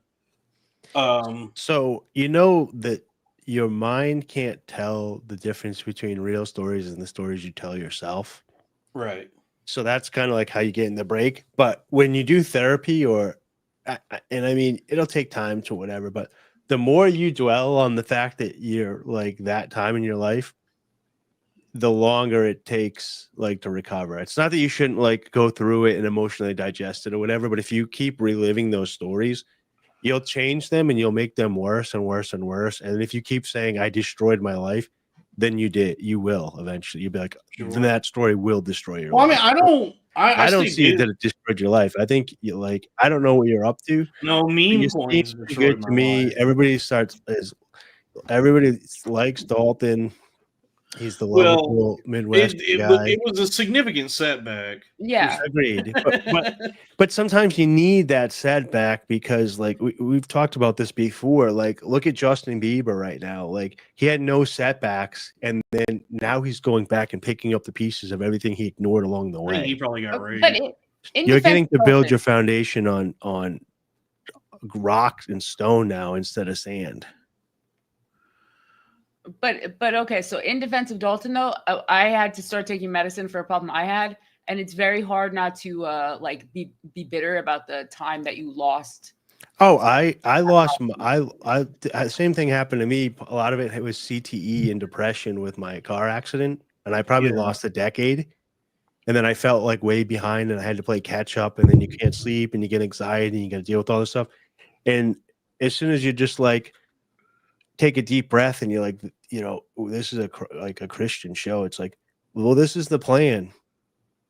this is the plan. So whatever happened, looking to the past makes you depressed. Looking too far in the future makes you anxious. All you actually have is right now, and what you do at the time you have here. And I'm not saying like suck it up, move it up or whatever. I'm just saying like what you are perceiving yourself as, Dalton, like we talked about earlier. I don't think the fans perceive you like that. I don't perceive you like that. I don't think your friends but I perceive you mean, like that. I think like people from the people that like were witnessed what they saw either online or just hear about it from stories I tell. Yeah. I mean, everybody's like so distant from it, but I mean, like what I actually went through, like I have like some holes in my memory. Like there's things I don't really remember that well. Same. But then like the actual what I went through that time was actually very. It was like very traumatic. It was like there was like it was all things that I did where I was just like a different. It was like Severance, dude. I was a different person, dude. And then I like eventually came out of it, and now I'm here. And, I grew up being like the class clown and joking around, but in this class and that class. And then my childhood friends that I've known since like, 1985, they still see me like that and don't take me serious. So I get what you're saying, because now I have a totally different life and they still see me as like irresponsible in whatever. But you guys, when I talk to you, you guys exact opposite. You're like, well, this guy's not funny at all. He's a stick in the mud. And they're seeing me the other they're like, oh, here comes wacky Dave about to do something crazy. So I do understand how it's hard to shake how certain people look at you. But the people that see you every day and hang out with you get a better feel of who you are. I will say, I don't even know at that time, like at that time in my life. I guess I still feel, especially then, I don't even know what I was working toward, because a lot of things just kind of happened accidentally. Like, like I just was like, I started doing open mics, and I was like, yeah, I'll just figure out how to make this work, like just being like a comedian or whatever. And then just like through meeting people and things coming together organically and by accident, seemingly, I eventually was able to like make that leap from an anonymous, unknown, nothing obscure open micer to having like people on the internet, at least like some number of people on the internet being like knowing who I am and following me. Well, it wasn't like I became famous or successful, but it was definitely a huge jump over a chasm of obscurity. From open micer to like whatever was happening at that time. Yeah, in that New York scene, the gas digital world and the outskirts of it, there's a lot of people trying to break through to get people to like them and look like they're up and comers. Right. And a lot of people never get there. Like, look at the people that go in and then fail or don't like it or whatever and leave. And then you have the Shane Gillises that go through there and become like, he's multimillionaire or whatever. And you stuck out. You had some good bits here and there. You had some good roast battles. You had that epic real ass podcast that kind of like just shattered through all the podcasts were talking about it, and it became clips similar to like how Butterly got the Luis Gomez neighborhood thing, and that went through all the different podcasts stuff in that circuit. Calling Dylan gay. But so like I think a lot of people just remember that. Like when I brought you up to like my buddies that haven't like seen you in a while, and they're like, oh, what are you doing? I'm like, oh, you remember Dalton Pruitt? And they're like, oh, the kid from the Loud Boys, they called Dylan Gay. And I'm like, yeah. I'm like, I do a podcast with him on Saturday night. And they're like, no fucking way. And I'm like, yeah. They don't say the guy that lost his mind and went crazy and left New York City. They just thought COVID happened and you went back home. Right. So in their mind, like we all do this, because I do this to myself too, is, you're trying not to have first, main character syndrome or whatever they call it. But everybody's the main character of their life. So like, you know more about yourself and what's going on than everybody else. But on the outskirts, people are living their lives. So when I bring up Dalton Pruitt, they're not like, oh, the crazy lunatic. They're like, a few of the comics that I talk to And then when I see her like, oh, how's he doing? Is he doing better? And I'm like, yeah, he's doing great. He's got like he's got the Crowder Boys with Crack and Miko and Robbie. It's going really well and blah blah blah. And so they don't even say like, they look at it too like, oh, you were sick and they knew you were going to get better. Okay. Unlike That's people nice. like Mark Random, when you talk about Mark Random, they're just like, he's done. Like that's who he is forever and a day. Yeah. See, I would describe you as the boob guy on Twitter and the libertarian guy on Twitter. That's how you are in my brains. I just thought, I honestly, Dalton, I just thought you were a huge pervert for a while. That's also true. Yeah. And he did know you knew that, because when I said, I think Steph's going to come on the show, and he's like, are you sure? Because I think she might be uncomfortable with my jokes. Well, I didn't know you. All I saw from you was like titty jokes, and I was like, this guy's just a perv. And then and now I know you're not. You're actually very, very different than I thought. It seems like you know a lot about everything, not just movies. Like every topic, you're like, that's such a glowing compliment, because I think of myself as like really stupid. No, you're very smart. I was gonna say, it seems like you know everything about everything. I was like, God damn. No, I am not. I guess like I don't know. I guess like compared to other people, they're trying to be in podcasting or anything. Because I like Nick Oldershaw also like made a comment one time where he's like, yeah, you're like one of the like well-read people, and I go, I don't feel like I'm that well-read. I've read more books than like your average streamer, but. See, but to like a dummy like me, I think you're very smart. That just shows how you're different in people's minds. Because I'm sitting here listening to you like, damn, this guy's well read. And you're wise. When I was like 16, 17, 18, I thought I had it all figured out. And then I went through my break. And then I started just doing self and philosophy and stuff. And the more you do philosophy and the more stuff you learn and you write and you journal or whatever, you're like, oh, I'm an idiot. I know nothing. So the fact that you're like, oh, I don't see myself smart, like the more you start learning, the more you realize you know nothing, and that becomes the wisdom of your battle, basically. Do you guys want to hear some Ash B? Oh, you really want? We'll play a song real quick. We'll play some Ash B because I think you'll enjoy this. I am a pervert, but I'm not a libertarian like Dave. Yeah, you're the pervert and the libertarian. Yeah, I'm more of like a I don't know. I guess I'm more just like I just want everybody to have a good time. Now that I'm out there more in like on this podcast, and I did a couple other podcasts and stuff, people message me, and I do answer my DMs to a lot of people, and they were like, they were just bringing like you and me up and Robbie. And I was like, Dalton is cool, like, and Robbie's cool, and the fact that they know that we all have different ideas and beliefs of what's going on. My issue with taxation is not that I have to pay. We don't hold it against one another, though. Yeah, but I'll say, like, my issue with taxation is not that I have to pay taxes. It's that I would like some assurance that the money is going straight to Israel. Yeah. Like, don't waste my money. I think we can all agree. Yeah, I think if you're going to take 40% of my paycheck, can you assure me that that's going right to Israel? And so the only difference between you saying that as a joke and me saying taxation is theft with the libertarians is like eventually you just realize that none of your taxes go to where they say it is. They're just stealing it from you.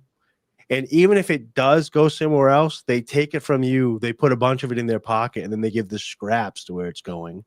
So, like, if you need something, why can't I just pay the person that's going to do it directly? That's the idea.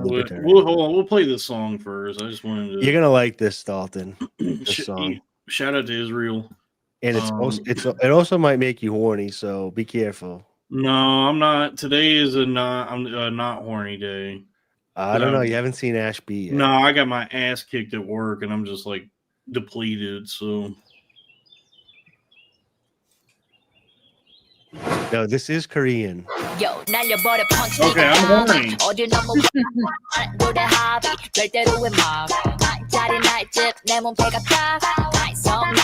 Look at how we rock. Girls back home, we like boats. Bring that dough, more like boats. Girls back home, we like boats. Get what I just want to say real quick, it's really cool that Korea also has wiggers. Yeah, this is not my favorite Ash B song, but this is the most popular Ash B song. This is like one of the plots in the new season, the second season of Squid Game, is like one of the contestants is a Korean wigger. He's like a rapper. He's like a SoundCloud rapper. I like it. The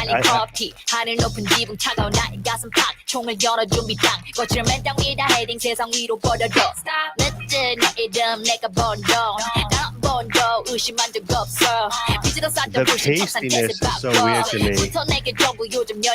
Robbie would love this body style. Oh, let us friends get a wide dog. 예쁘지 니키 척나 바비 이제 알 네가 빅 on my lip waist 달려버려 punch 네가 감히 어딜 넘어와 노래 합의 될 대로 왜 막 짜리 날집 내 몸빼가 딱 Nice on 나의 grip look at how we walk Girls back home we like goats Bring that dough It's crazy because similar to like Spy. We like goats.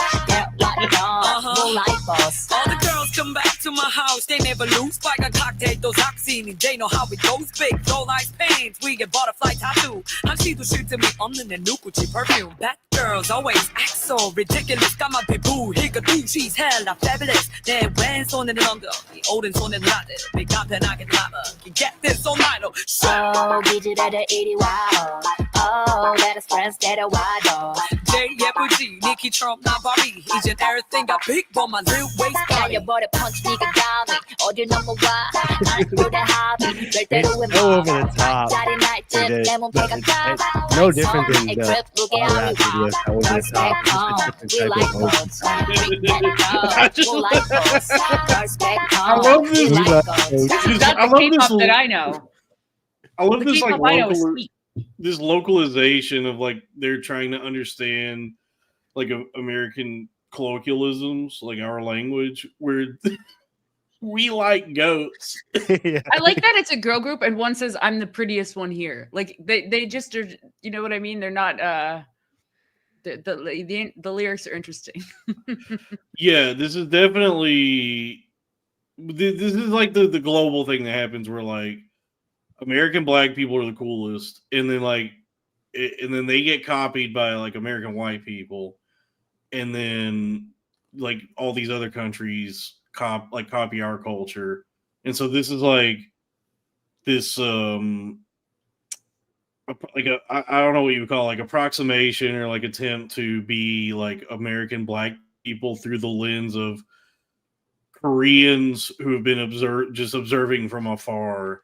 I will say she has some decent music. This is not one of the songs that I like by her. This is but good. this No, this video is a vibe, dude. This video is like so an essence of what they do, though, that I thought this would be a good start. And this is their most popular video. No, dude, this is a banger. I like black. I think black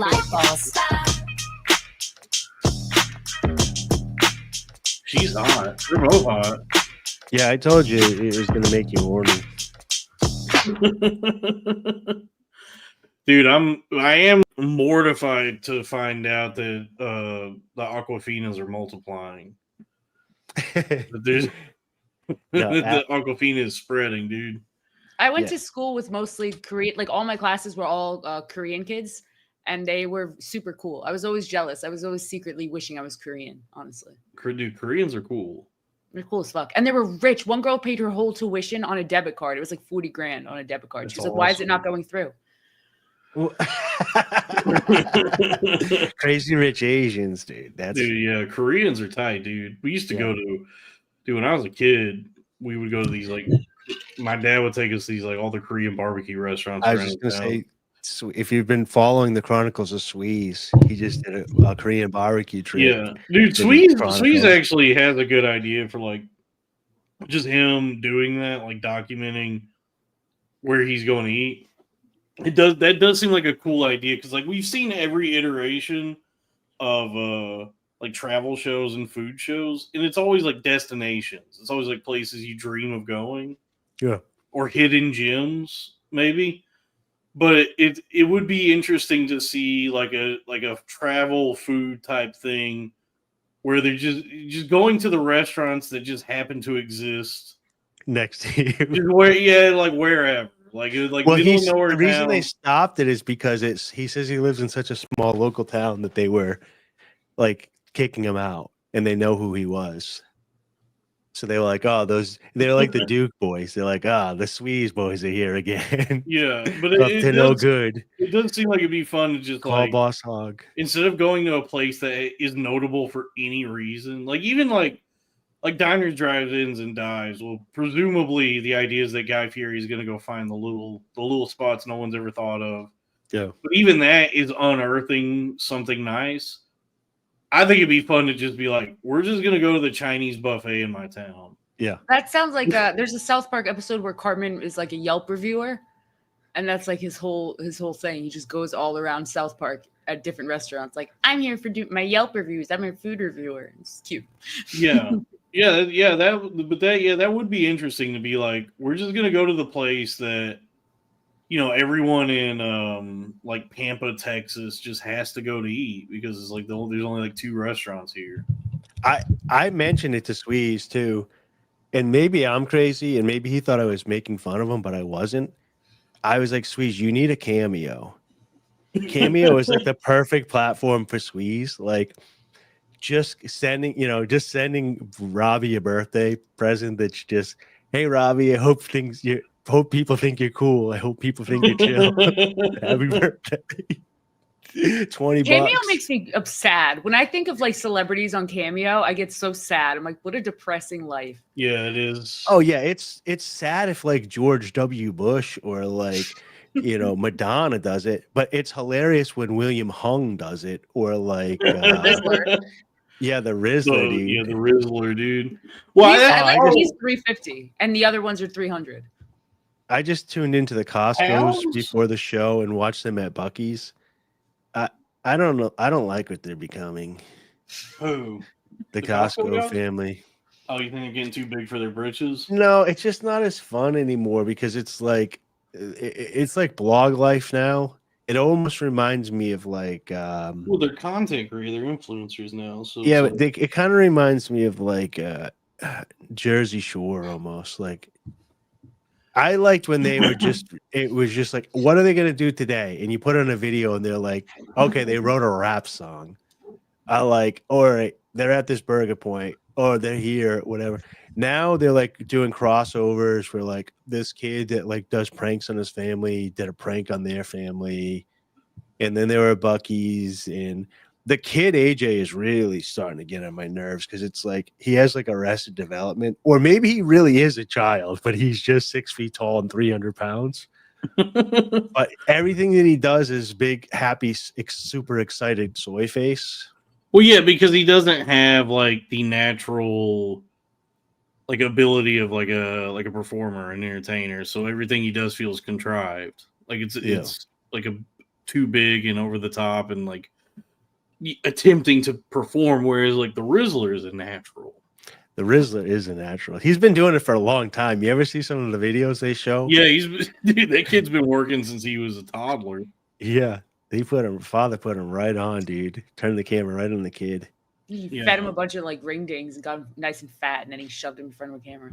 But you know what Scripture says about all this? Psalms 39:6. Surely every man walketh in a vain shoe. Surely they are disquieted in vain. He heapeth up riches and knoweth not who shall gather them. Amen. Amen. So, Jesus Christ is my nigga. All right. Can one of you guys dumb that down? What does that mean? Which part?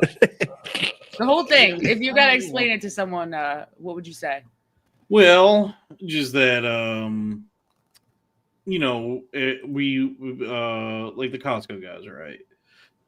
They've been pursuing this like in an act of vanity, this life of being like influencers and content creators, and generating like wealth and riches and success through that. But then I guess like the real question is like in what way is that like, how is it meaningful? Like, what is to what end is like this sort of lifestyle, this sort of behavior and vanity, like these vain pursuits, right? You know what I mean? Like, ultimately, like, how is this enriching like the lives of others and their own lives? Like, where is this? What is it all for? Doing the same thing. I mean, aren't we all doing the same thing? I think I make people's lives better because I get messages from people that say I do. But I mean, aren't we all? We're all doing the same thing. They're just successful, sure. So it's they're easy just to successful, say. yeah. So, well, I mean, I guess it's like, well, what is one's values, right? Like, you have, because there's always this intersection of art and commerce, and I think like nowadays we certainly value commerce more than like art, like anything really meaningful. Like it's like people now would like consider it foolish to issue money and wealth and success in favor of artistic integrity, myself included. Like, just get the bag, I guess. But I mean, is that a corrosion of the spirit to live in such a way, to pursue wealth for the sake of wealth? I just think that it's easier to say that about people who've made it rather than like we're all pursuing it. We're all going for the same thing. So it's easy to call them out because they've made it. But like, we would take it if we could. If we could be on those shows doing what they do. Yeah, sure. And that's the struggle, the duality, or whatever. Like, I've talked about this. That like, there's like people who are successful that I look at and go, what that person does sucks. It's not good. I don't like it. And I'm very envious of everything they've achieved. I don't get like that.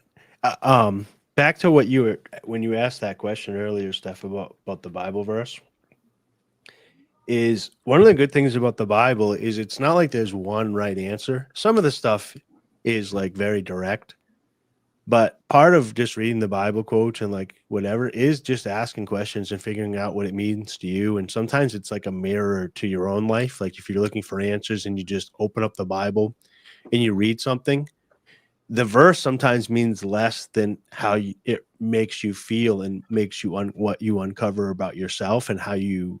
It's kind of like a what's it, the Rorschach test? Where like your Rorschach test, where you're seeing what you need to see within the Bible. I open the Bible and I just see my parents having sex. Like, when I talk about my feelings on the Bible on Twitter, I get in trouble because people don't like my feelings. So, but I'm just saying it's not necessarily like we use the Bible Had a Little Lamb, where it's an actual story. There is a lot of stories and there's a lot of like concrete stuff in it, but it's not like there's one right answer when you're looking at it. You don't have to feel like, oh, I don't understand what that means. It's like, well, what does it mean to you? Like when you read it, what do you go through? Yeah. We turn to the Bible. Like I'm not like, I don't abide by any dogma, and I'm not particularly religious. We turn to the Bible here as like a cornerstone, just to keep us grounded. It's like a foundation for our whole operation here. But this is not a church service. This is not a dogmatic program. I go to Joel Osteen for that. Well, this is where we let everybody come here. What does this mean? $2 Canadian. That's for Steph. Oh, it's a cat scratcher. It's a cat scratcher. Dude, I seriously thought this was like another metaphor he was coming up with, where it's like, is the toadstool sittable or just for decoration? Where it's like, yeah, like is it form or function? Like, does it have meaning, or is it just merely a hollow facsimile of? Yeah, sometimes I'm in the woods and I'm like, does the toadstool show meaning, or is it? Yeah. I seriously thought that's what he was going for, but no, there's an actual toadstool. You just get your. Well, that's the thing. Like, that's why when people turn into corn-fed with you and Sal, and this is why Vinny Beetle was so good too, is he's so literal with everything and you're so conceptual. So last week when you were like, dude, that interview was so fucking funny, man. Dude, I was dying laughing. I was like, is he the best interview ever or the worst? And I can't tell if it's gone full circle, because he was like, you guys would tell jokes and he would answer them like they were real questions. He responded to everything so matter of fact. Yeah, it was so good, dude. I was like, this guy's better than Rogan at stepping in jokes. Yeah, I was like, he's just not picking up on any of the jokes we're doing. Like, he's sincerely answering everything. Yeah. I was like, he's the greatest straight man of all time. Yeah, like that. He's Carl Pilkington, dude. You found him, dude. Yeah, like that point where he mentioned going to a flea market, and I was like, oh, you don't want to take your dog there? And he goes, that's very true. Yeah, you wouldn't want to take a dog there. I was like, come on, man. Dude, I was watching that I was driving home and just watching it on the edge of my seat. I was just like, I was like, is he autistic or is he this good?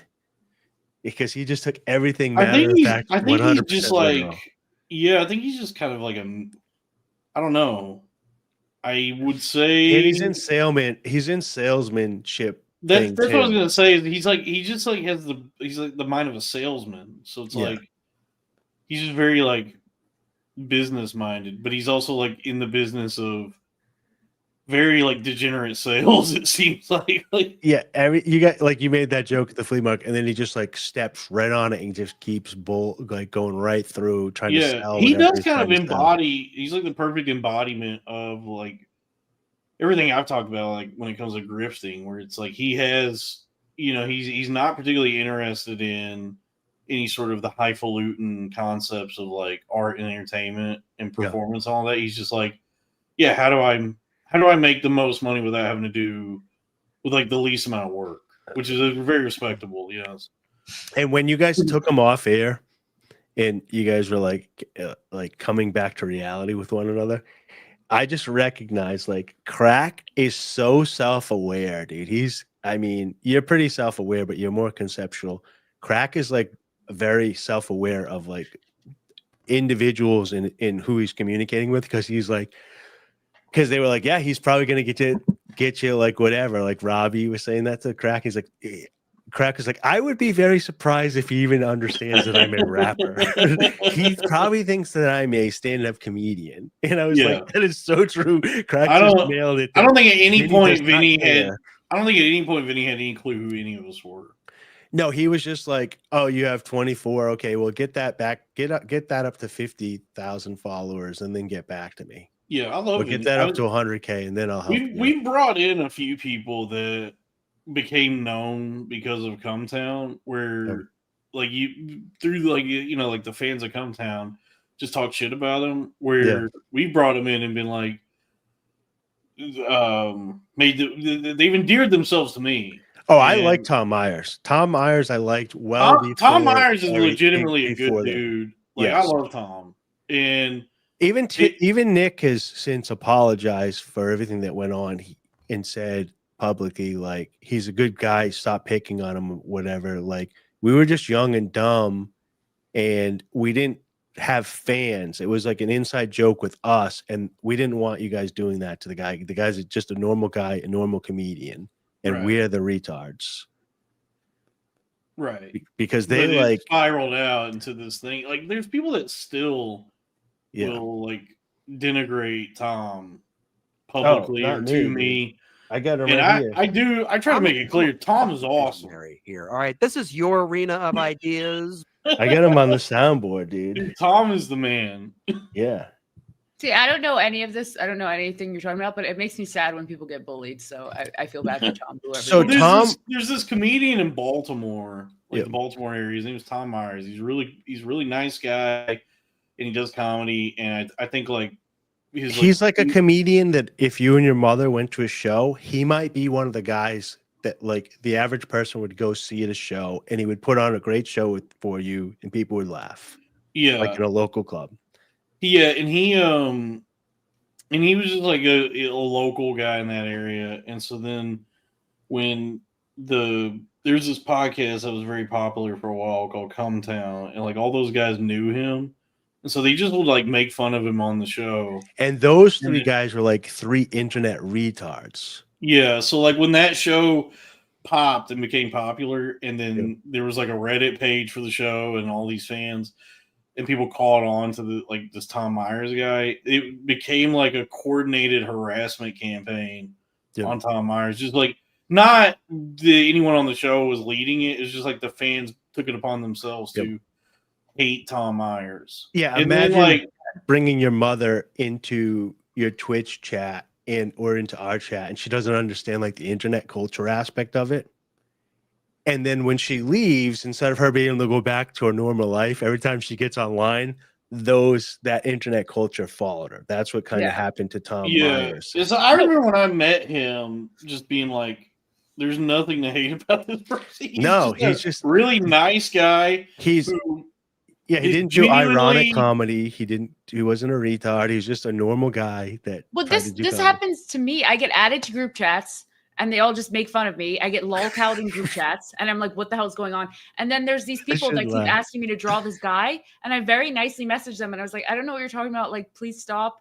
And they were like, that made it significantly worse. And they come in my Twitch chat. Like, being lolcowed sucks so bad. When you don't know what happened. It sucks. And I've seen Tom do stand-up because like there was this thing happening for a while where I feel like people were booking him for shows in an effort to, it seemed like what was happening was that he was getting booked for things to be like, that it was like in reference to this like bullying that people were doing.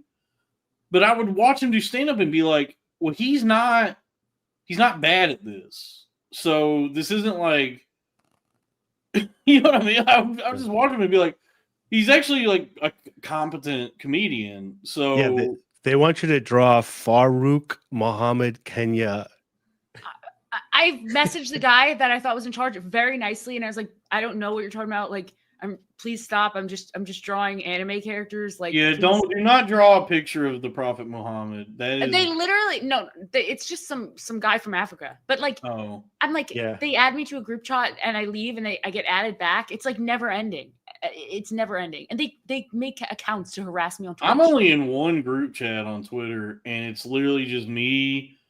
It's me, Robbie, Drew Flores, and like a handful of other people, just sending each other pictures of like posts of women with big titties, and be like, "Yo, check this one out." See, sometimes people, like, for me, I get added to a group chat and they're just like bully you so hard for like 10 minutes and then they kick you. But I'm always afraid to leave on my own. So I'm just like, stay there and try to ignore it. So I'm in so many group chats where I've just muted it because I don't want to leave and like remind them I exist. I kind of leave every group chat if it just dies out. But I was mentioning this to Troy from Primitive State Podcast. Shout out to friend of the show, Troy. But I was like, it's kind of great being 50 with all you young kids because I don't have to deal with any of that bullshit. I can just kind of walk away and I can say more stuff and people just look at me like Chevy Chase on Community. They're like, oh, he's just that retarded old guy. He's just like kind of stuck in his ways. So I get away with a lot more, I think, than like the people that are like 30 are like getting razzed or lockout over. What is this in reference to? Probably fucking Farouk. Is he a lost prophet? Farouk. And I know. Do y'all know about that band? The Lost Prophets? This is a dark. He's got multiple accounts. I think it's a bit about being alpha male or something. It's all to do with Perry Abbasi, who's very nice. I like him, but it's like, shout out to Perry. We have Greek brothers. Fanboys, some of them suck really hard, and I don't think he even likes those ones either. Like some of his fanboys are nuts. Yeah. Perry rules. Shout out to Perry. Pericles. He's the man. He's my Greek brother. I'm sorry, I'll have to take his side over you. Even no. I think he's very nice. I like him. I've talked to him. He's just some of the people. He's such a troll. He's such a mischievous imp. Yeah. He's always been down with me since day one, since we're both Greek or whatever. So one of the reasons I have some of my followers because he used to tweet me very early on. But dude, this is a very dark corridor to travel down. But dude, I get what the joke is here. There's this band. Is that what he's asking? Do what?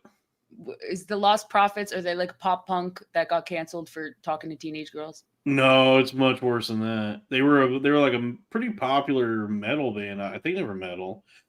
And they were touring a lot. They were on magazine covers. They were well known. And then it like come to find out, the lead singer was like a pretty horrific, like vile person.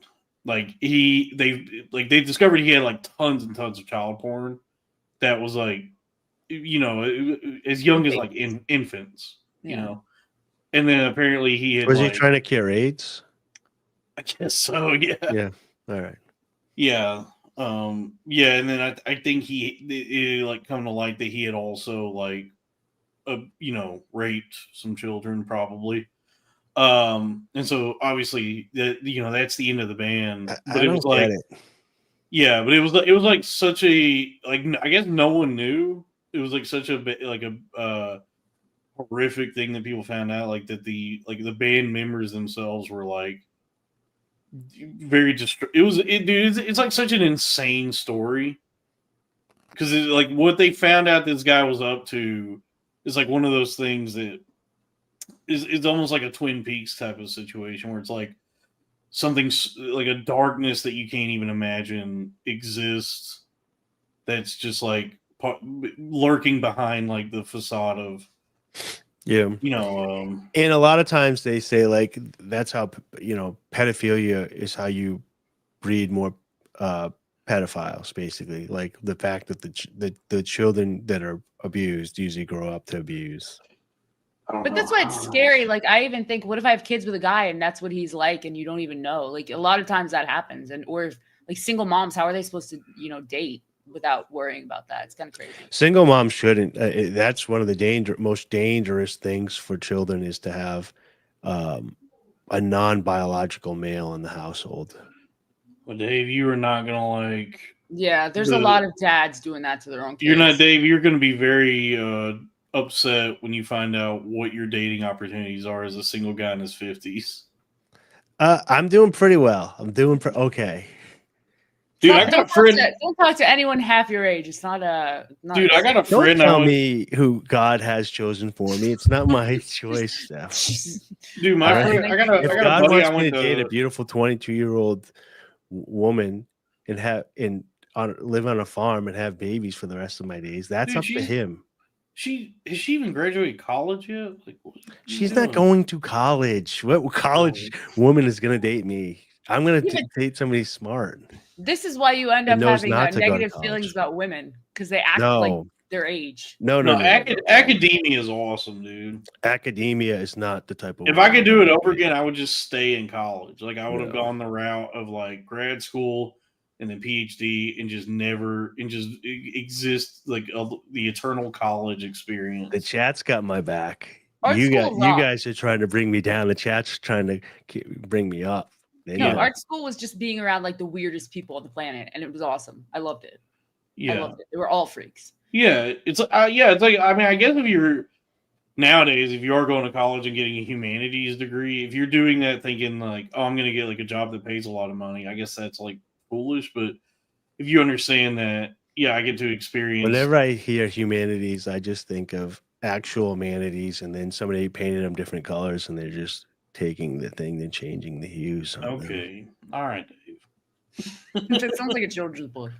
Yeah. No, dude, college is like, if I could, I would love to be able to do it over again, because I was definitely too young and lost to like get the full, like, to like really enjoy it, you know.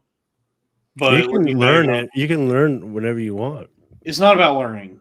It's about frat parties. It's about having fun. It's about the college experience. I can go do that. Want to do old school, Dalton? Let's go to old school. Where are we gonna go? I mean, honestly, there's nothing stopping us enroll in from, Old like, Miss, walking onto a college campus and just like hanging out, I guess. If you walked into a frat party, they'd call the police on themselves. Yeah, they probably would be. You're too old. Well, who's streaking the quad? Let's go.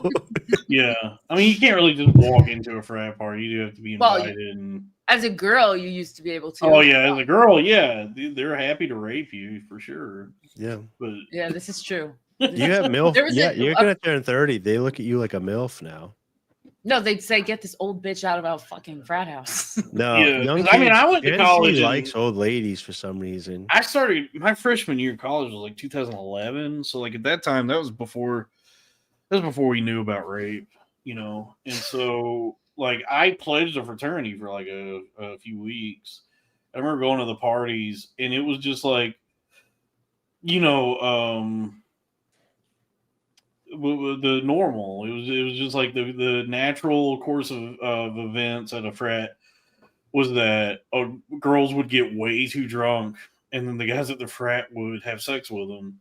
Yeah, while they were like, that was the dating was in the incapacitated. 90s. We would all go out and get drunk, and then you would have sex with the same people. The funniest frat story, not the funniest, but one time I was at a frat and I had to pee. So I said, I'm going to go in the bathroom. And the guy was like, okay, I'll go in with you. And I was like, I don't know who the fuck you are. But he just followed me in the bathroom. And I sat there and peed. And he just stood in front of me while I peed. And then I got up and washed my hands. He just stood there the whole time. And then we walked out. And it was such a bizarre place. It sounds like a guy who just really had like a piss thing. Did you see that really disturbing video on Twitter?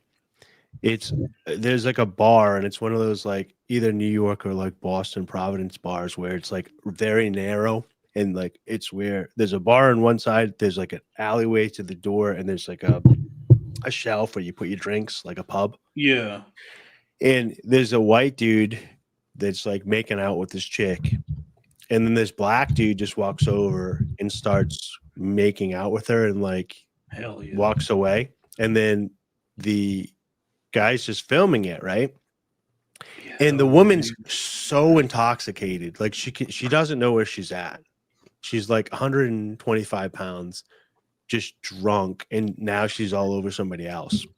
And so you go to the comments, and everybody's dunking on like it's a race war. It's all like, your white boy doesn't know what to do with himself. He walked right out of here, got played. And then like the other part's like, they get him out of our country. They're stealing our women or whatever. But and I'm like in the comments like, this woman's drunk. Put down the camera. She's gonna get raped. Like, right? Like, is no one watching this? Like, put down the camera. Stop filming this woman get raped by multiple guys. And so it's just like crazy. Well, what like, what I've always learned and what my friends always do is you don't leave your friends. If you're with girls and you're drinking, you just don't leave them like that. You never leave your friends with the guys like that. I mean, that's crazy. Yeah. I would like to clarify something that when I was pledging a fraternity, rape, Delta Phi. I did not do any raping. I actually just would get blackout drunk and then wake up somewhere. So. Yeah. I never like. It sounds like you were getting raped. I might have gotten raped, but yeah, I was like at that time in my life, I was terrified of even like talking to girls. So I would just like start drinking to try and like loosen up enough to like work up the courage to talk to somebody. But then I would just like drink too much and then just like wake up somewhere and be like, oh, I fucked that up. Ian Finance used to wake up like on doormats in New York City, drunk after drinking like hand sanitizer. Yeah, those are the best stories. Yeah, I have a few experiences like that where I would just like wake up like disoriented and be like, I don't know how I got here. I don't know what I did. And you can have more fun like that as a guy than a girl. So I do think, yeah. So a couple things is one. If a guy is getting absolutely blackout drunk, he's probably not getting hard.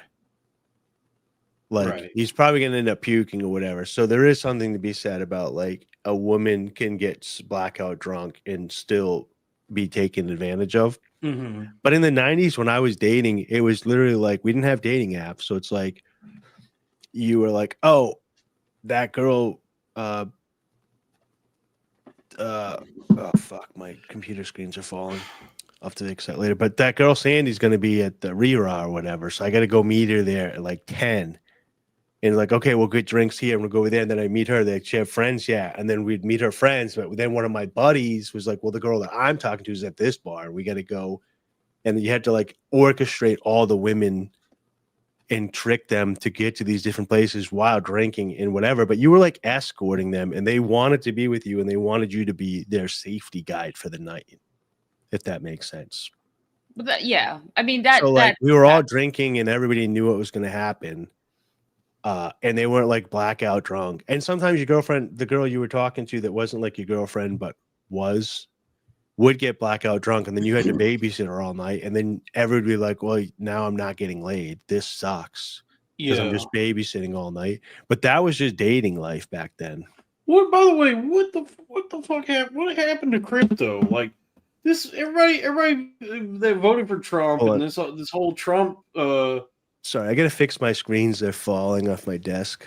Yeah, but like, you know, Trump ran on this populist campaign. Everybody was talking about how we love Trump now and we're gonna vote for Trump and he's gonna usher in a new golden age of prosperity for this country. He's the pro-crypto president. Crypto's going to go up and the stock market's going to boom and eggs are going to get cheaper. And it seems like in the fucking 2 months since he got inaugurated, everything's gotten so much worse.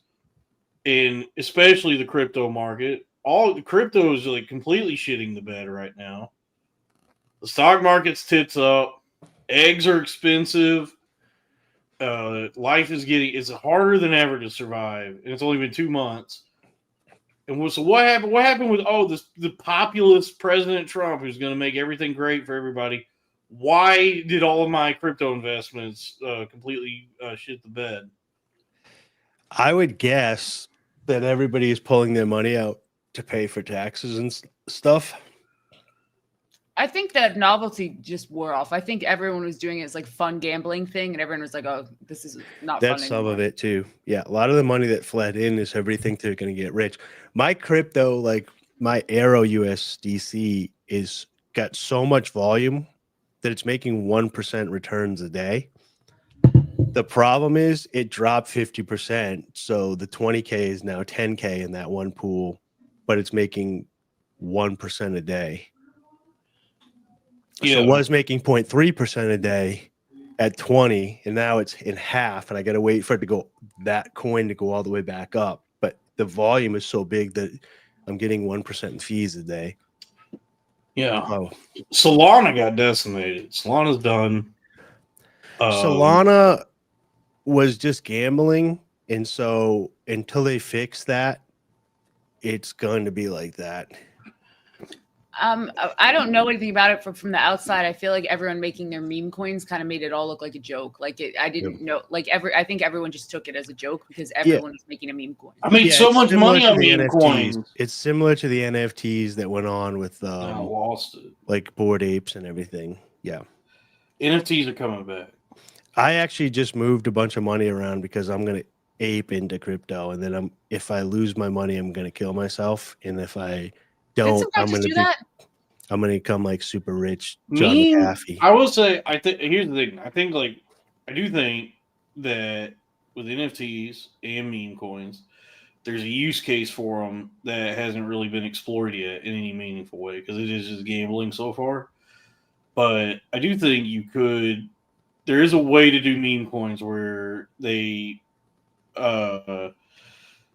can operate as like an actual, like more akin to like an investment or trading or something, like stock maybe. Yeah. I don't know.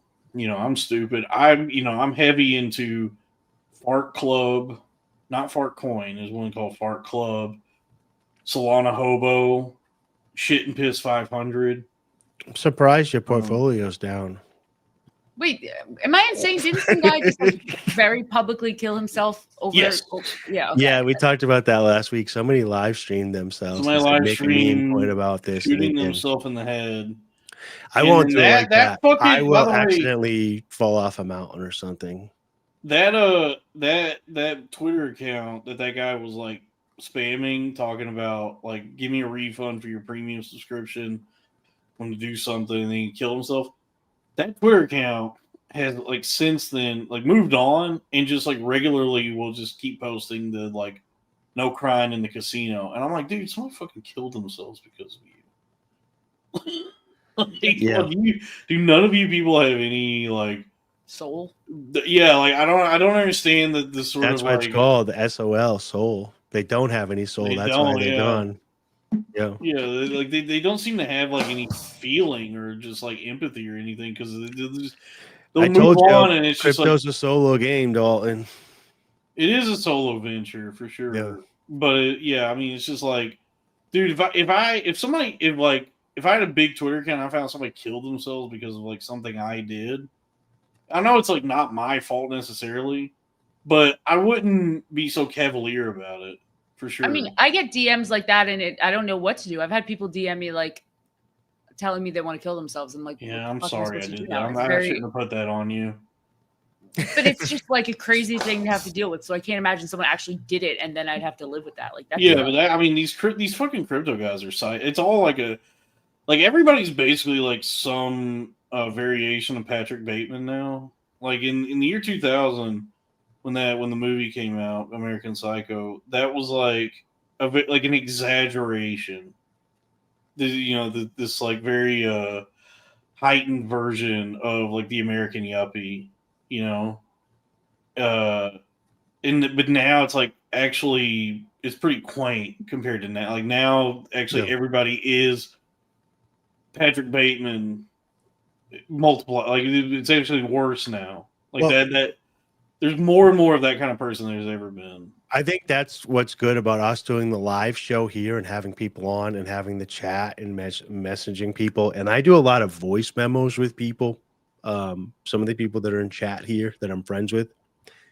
And I just think it's good because when you're on the internet, you can really dissociate with like that it's reality and those are real people and real humans.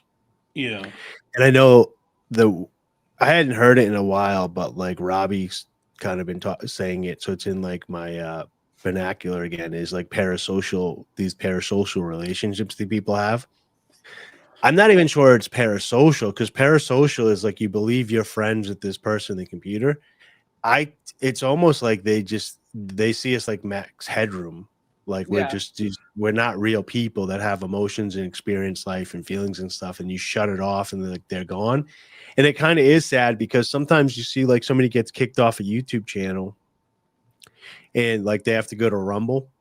And even myself is like, I freaking love that show, but I'm not in the mood to hit an extra button. So guess I'll never watch that show again, But it goes back to like the Tom Myers thing or like me with the freaking Farouk. Like people don't realize that you're like actual people. Like when you're low I didn't realize the Farouk thing bothered you that much, Steph. It really, well, that's why I was like, if I send a nice message, like they're gonna be nice. Like maybe they'll realize the person. But it's like the Tom Myers. They're really Farouking with you.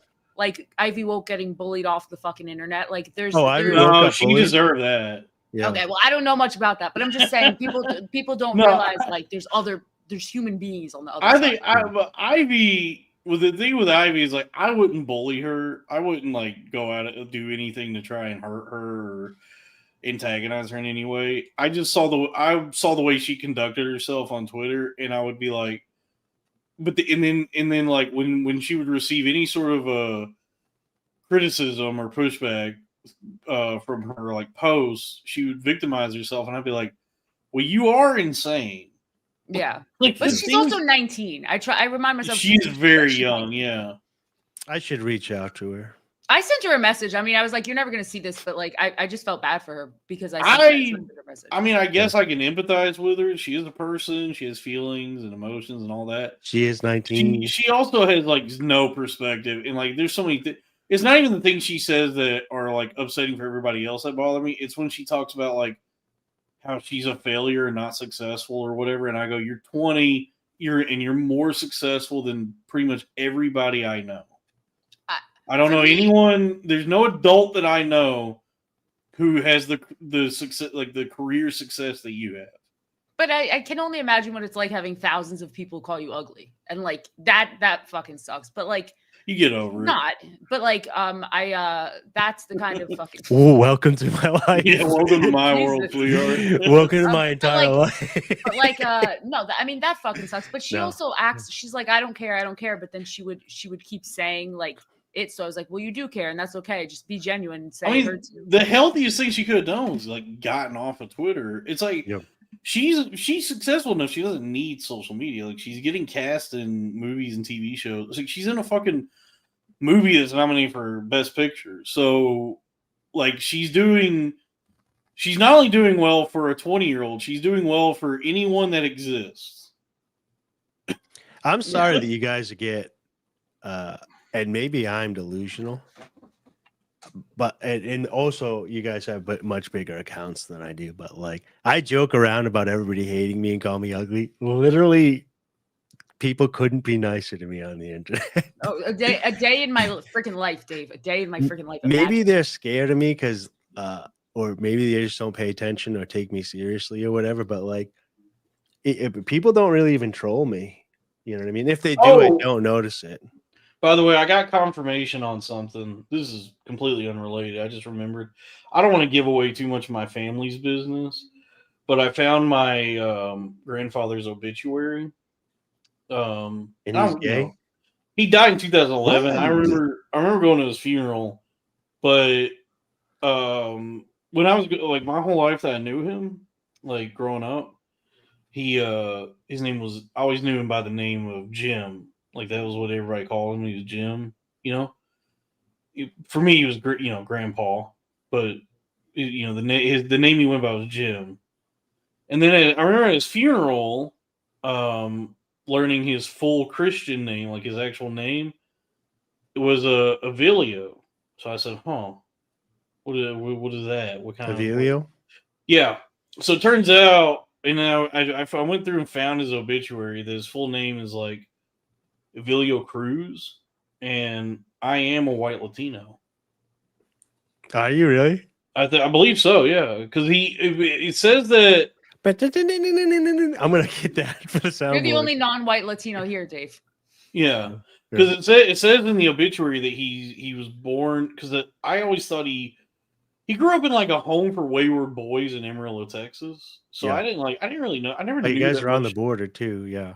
Well, no, I never knew that much about him, but it says in his obituary that he was born like in like it has his birthplace is Miami-Dade. Mm-hmm. So I believe he's like a Cuban immigrant. Like I think he might actually be basically related to Joey Diaz now. Yeah, I think he might actually be from Cuba, and then like I guess it's like at some point in his like early, like maybe infancy or early like a childhood, they came over here. Yep. In Miami, and then he got shipped, somehow wound up in Texas, and then I guess his parents abandoned him. I don't know. He grew up in like a home, like a place where there's just like a bunch of boys. It's called the Boys Ranch. And so he wasn't raised by his parents, and he was given like Rancho del Cerro. Yeah. And so but yeah, so I am a white Latino. My brother. Congratulations. Yes. Like they said to Greg Gerardo, you don't look Hispanic. Yeah, myself and Florida Woman here are hermano and hermano. Yeah. Mm-hmm. We're biracial. Couple of primos. I'm biracial. Couple of mestizos. I'm Mediterranean and South white. American.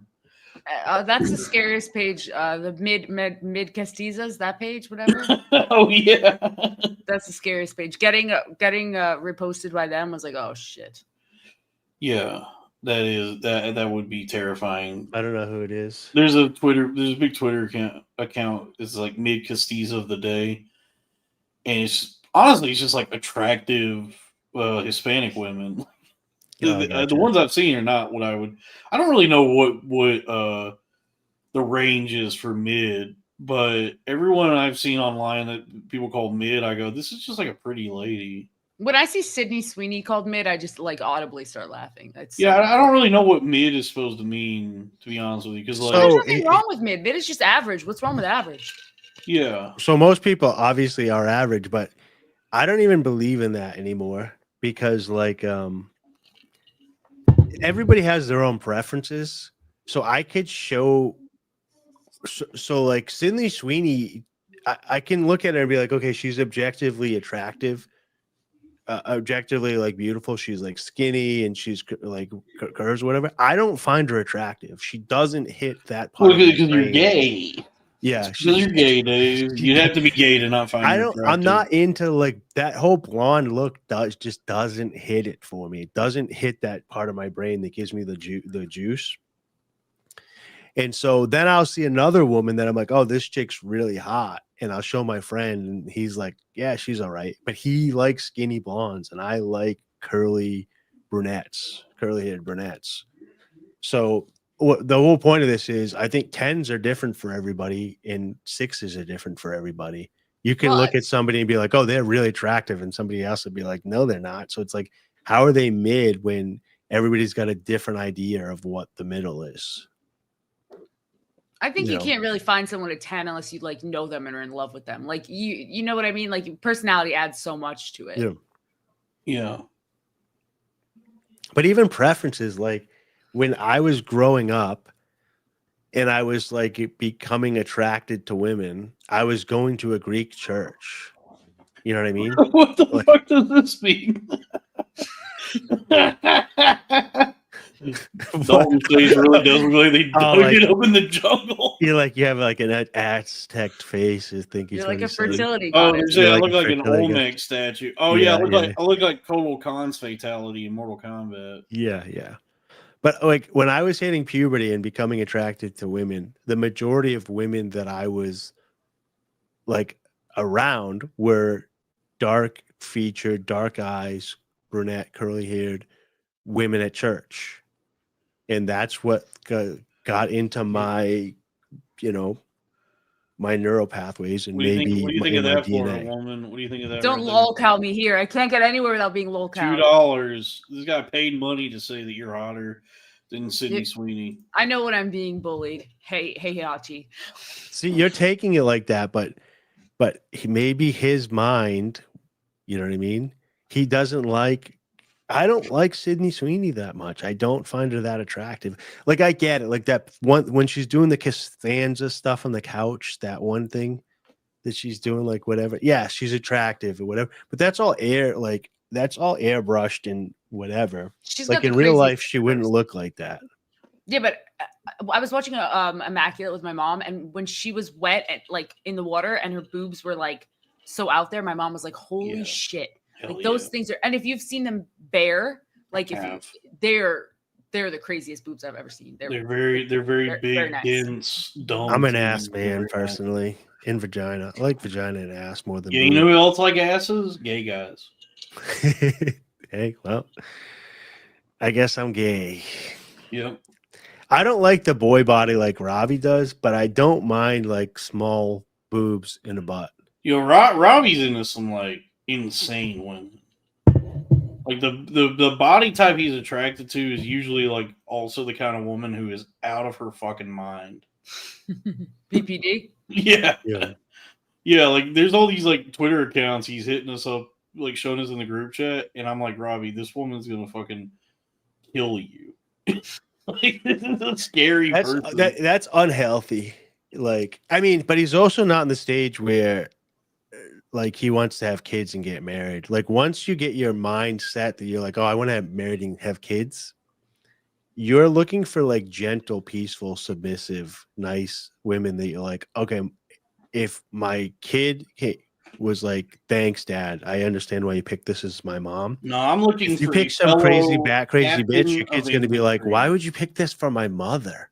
Do you hate me? Do you want to hate your kids?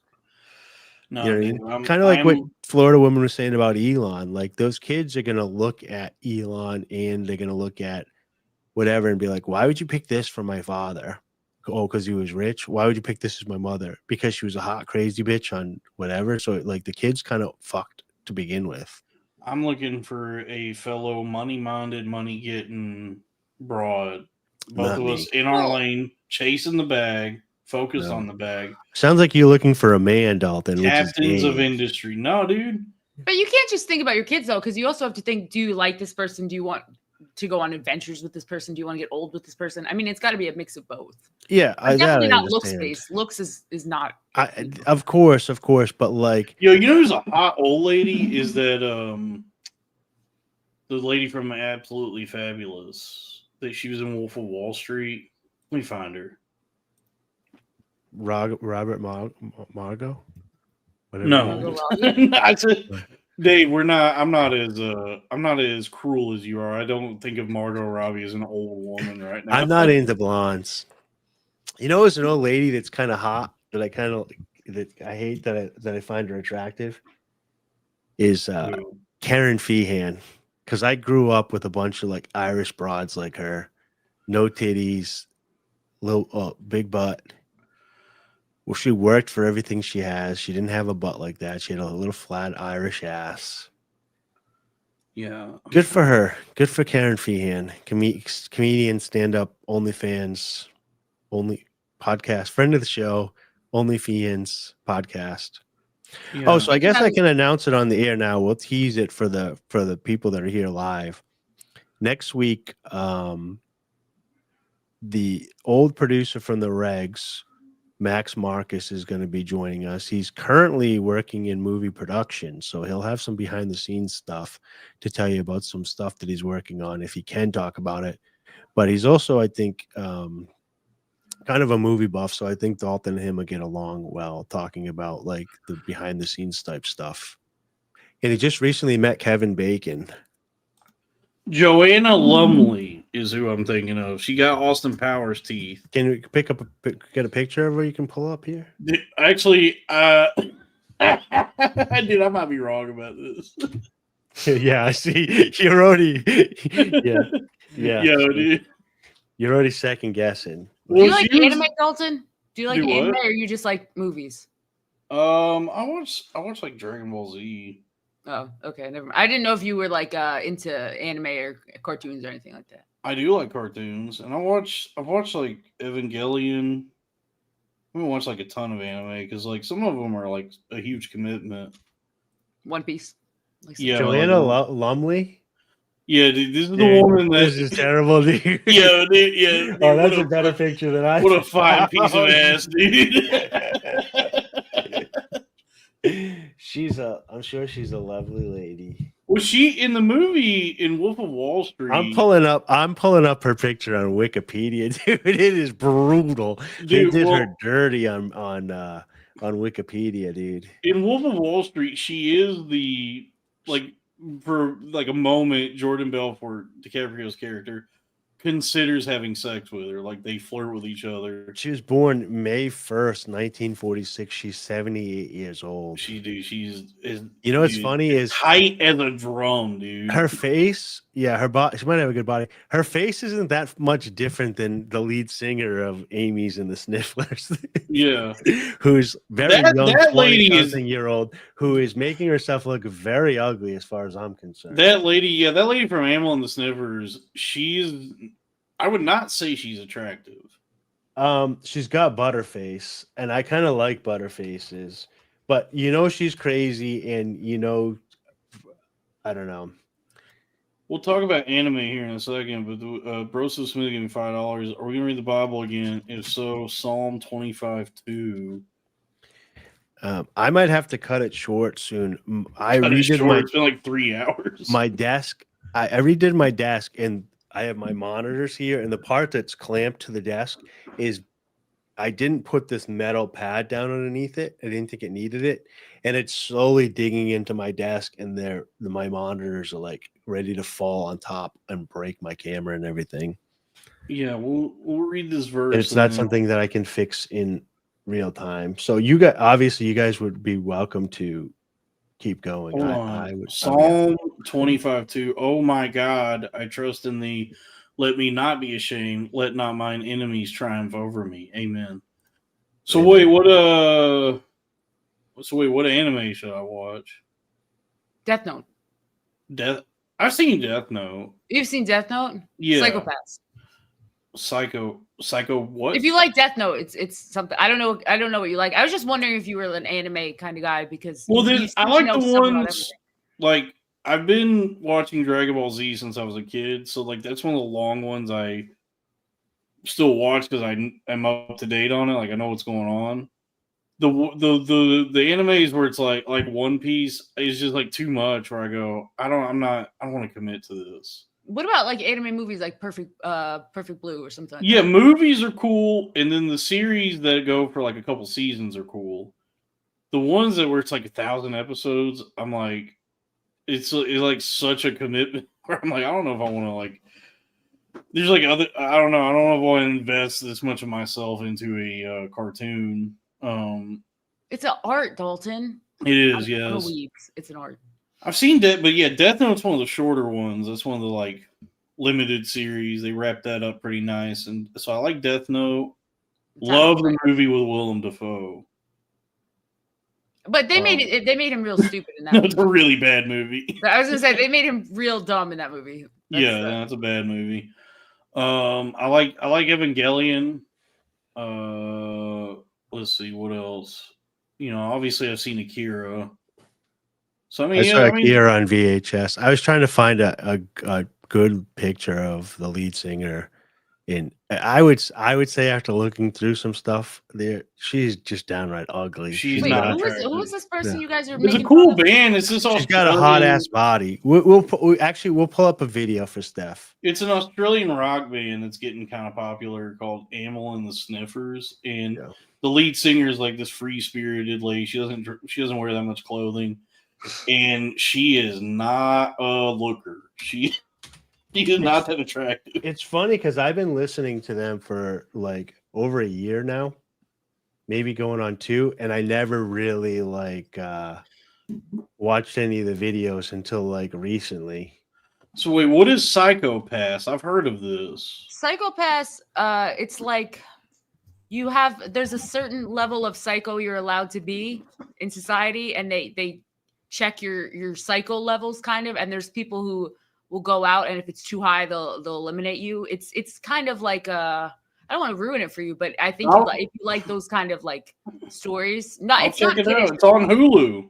Yeah, it's definitely not kiddish at all. It's just because it's anime, it's not. It's kind of like a thriller. No, I know there's adult animes out there. Yeah, there's plenty of adult stories. I'll check that out. Psychopaths. What's another one I've seen? I like Parasite. That was cool. Did you ever see Cowboy Bebop? Yeah, Cowboy Bebop is great. That's one season. I still haven't seen the movie actually, but I love the show. The show is cool. Dave, have you ever seen anime? I watched Akira when it came out on VHS. Everybody's seen it. It was pretty dope. And then somebody had me start watching something on Amazon Prime, and it just like it was too much. I watched one recently that I liked, and it wasn't Uzumaki, but there was like a Junji Ito anthology series that I really enjoyed. It was like horror stories. That was cool. Japanese I barely watch movies at all. I want to see Old Boy, the Korean one. Old Boy's awesome. The original. I've seen the new one. I want to see the actual. You saw the Spike Lee movie? Was that Spike Lee that was Spike Lee, the one with Josh Brolin? Yeah. That's Spike Lee. Because all I heard was Bobby Lee say it was really good, and I actually have watched a couple movies that Bobby he was probably Lee talking about the actual Old Boy, the Korean movie. Yeah, and then it went back. That's why I want to watch the original Korean. You should watch. Yeah, Old Boy, that kind of Korean movie, like those like revenge thrillers. Those are all great. Like there's a really good one called I Saw the Devil. That's everything that I've watched that he's recommended, and it was hard to find. I really liked that Bobby Lee had recommended. Old Boy is like the classic. Like that's the movie that, in the same way that like the motorcycle slide in Akira gets referenced a billion times. Yeah, there's the big hallway fight scene in Old Boy is referenced in like tons and tons of movies. Wait, what's your guys' favorite horror movies? Favorite horror movie? Yeah, like what, or just a classic horror that you like your favorite horror movie that you'd recommend to anyone. Well, I don't really consider stuff doesn't really scare me, so I don't know. It's tough because I'm like a big fan of horror, and like something I like about horror is like a lot of horror movies are just stupid, like they're just fun. Like Evil Dead 2. Yeah, like Evil Dead 2 is awesome. Like the whole Evil Dead series is great. I guess like in terms of like actual horror, I don't know. Like the gold standard would be The Shining. I was gonna say The Shining. The Thing. The Howling that came out near The Shining scared the crap out of me too. Yeah, and then I'm trying to think But I will watch a suspense. I was pleasantly and go right to bed now. I don't find new stuff that scary. I was pleasantly surprised by the Smile movies. I thought those were good. Smile 2. Well, I think a lot of horror movies are just getting up their own ass. They're getting a little too artsy. I like more fun horror movies. Yeah, I think movies in general are just getting too artsy. You like the Leprechaun? Leprechaun is awesome. Yeah. Oh, my cat. I'm trying to think like what are like my favorites probably would be like the Evil Dead movies, and then like Hellraiser 2, or give me Hellbound, Hellraiser 2, Hellraiser 3, Hellraiser 4 Bloodline. That's the end of all the good Hellraisers. And 3 and 4 are actually kind of bad movies, but they're fun. Jacob's Ladder was kind of scary, but I think that's more of a suspense thriller than it's more of like a psychological thriller. Yeah. I love the Saw movies, even though they're stupid. I think the first Saw movie is a really good movie, and then I like a couple of the Saws. I love all the Saws. I love Saw. The only bad ones are Jigsaw and Black Saw. They're the first movie I genuinely think's great, and after that, it's just such a good time.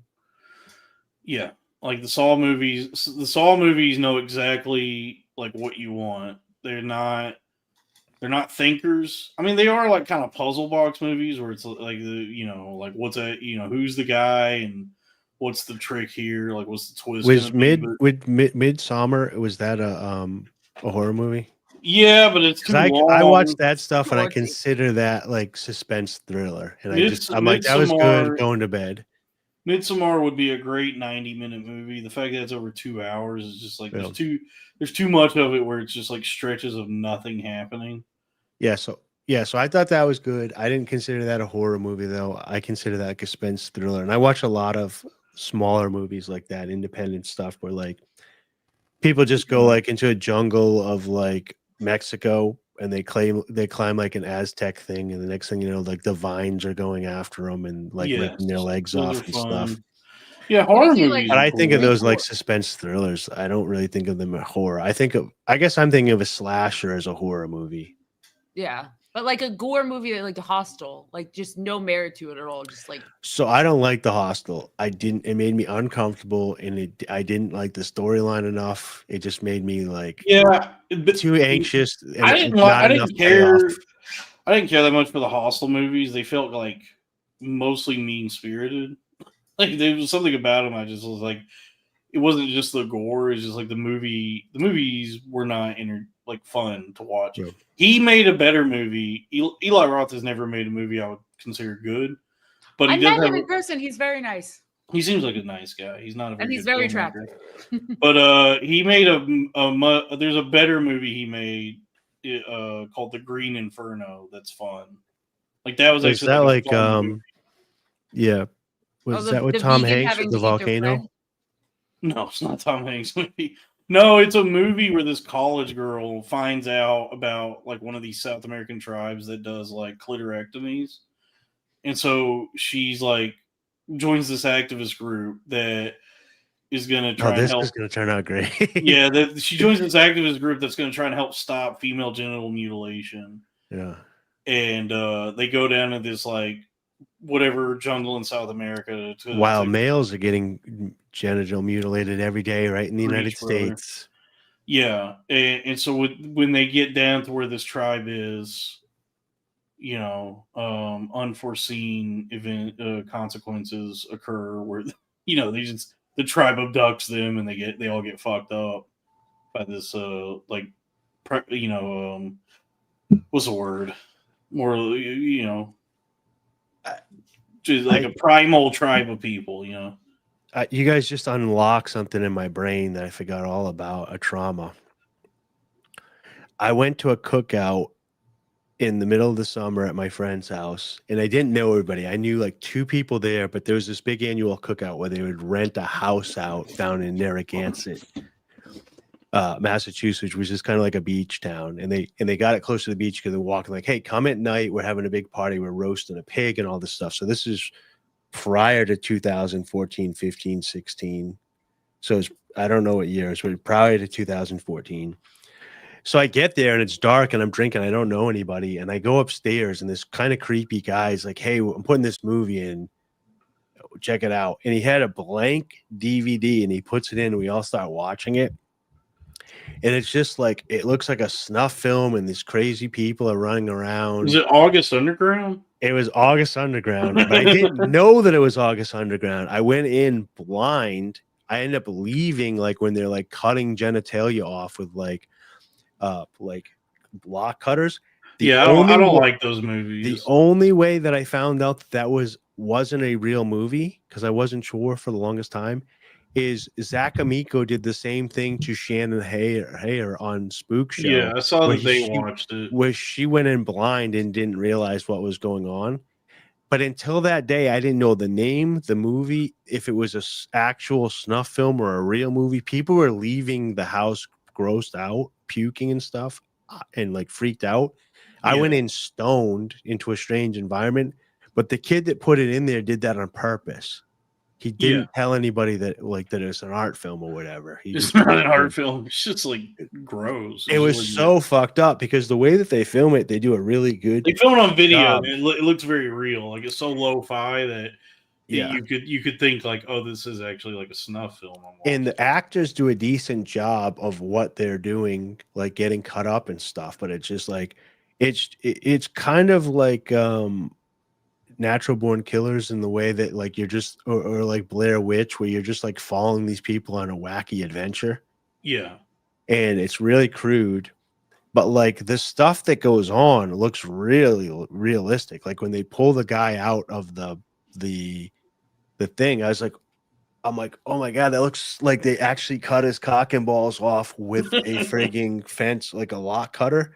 And then I was like, is this because I used to know people in the punk scene? I used to know this woman in the punk scene that would cut herself, and like she would go on stage and bands would cut her, and they would have chainsaws out and they would do fire and they would burn her and they would get scarred and everything. And so I knew people that would abuse themselves like that for entertainment. And so I was like, did this guy like just mutilate himself for the movie? Maybe. And they put it on film. It was, anyways. I don't like that. I was traumatized by that movie for a long time. I just saw The Monkey. Yeah, we all did. It was February. All right.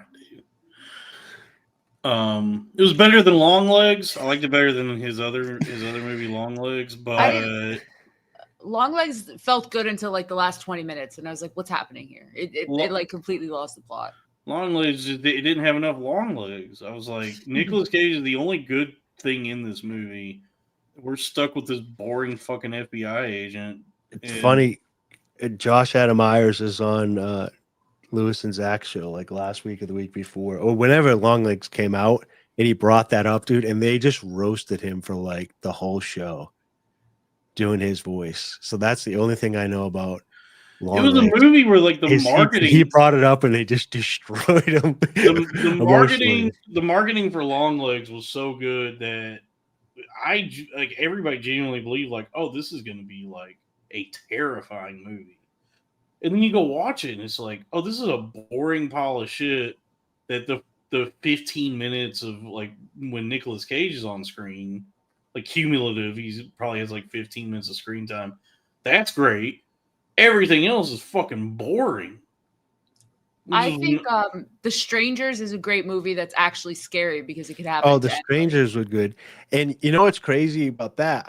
When I watched that, the woman that I watched that with, we were in Cape Cod, and she was like, I'm like, why are you making me watch this? She's like, because it happened down here.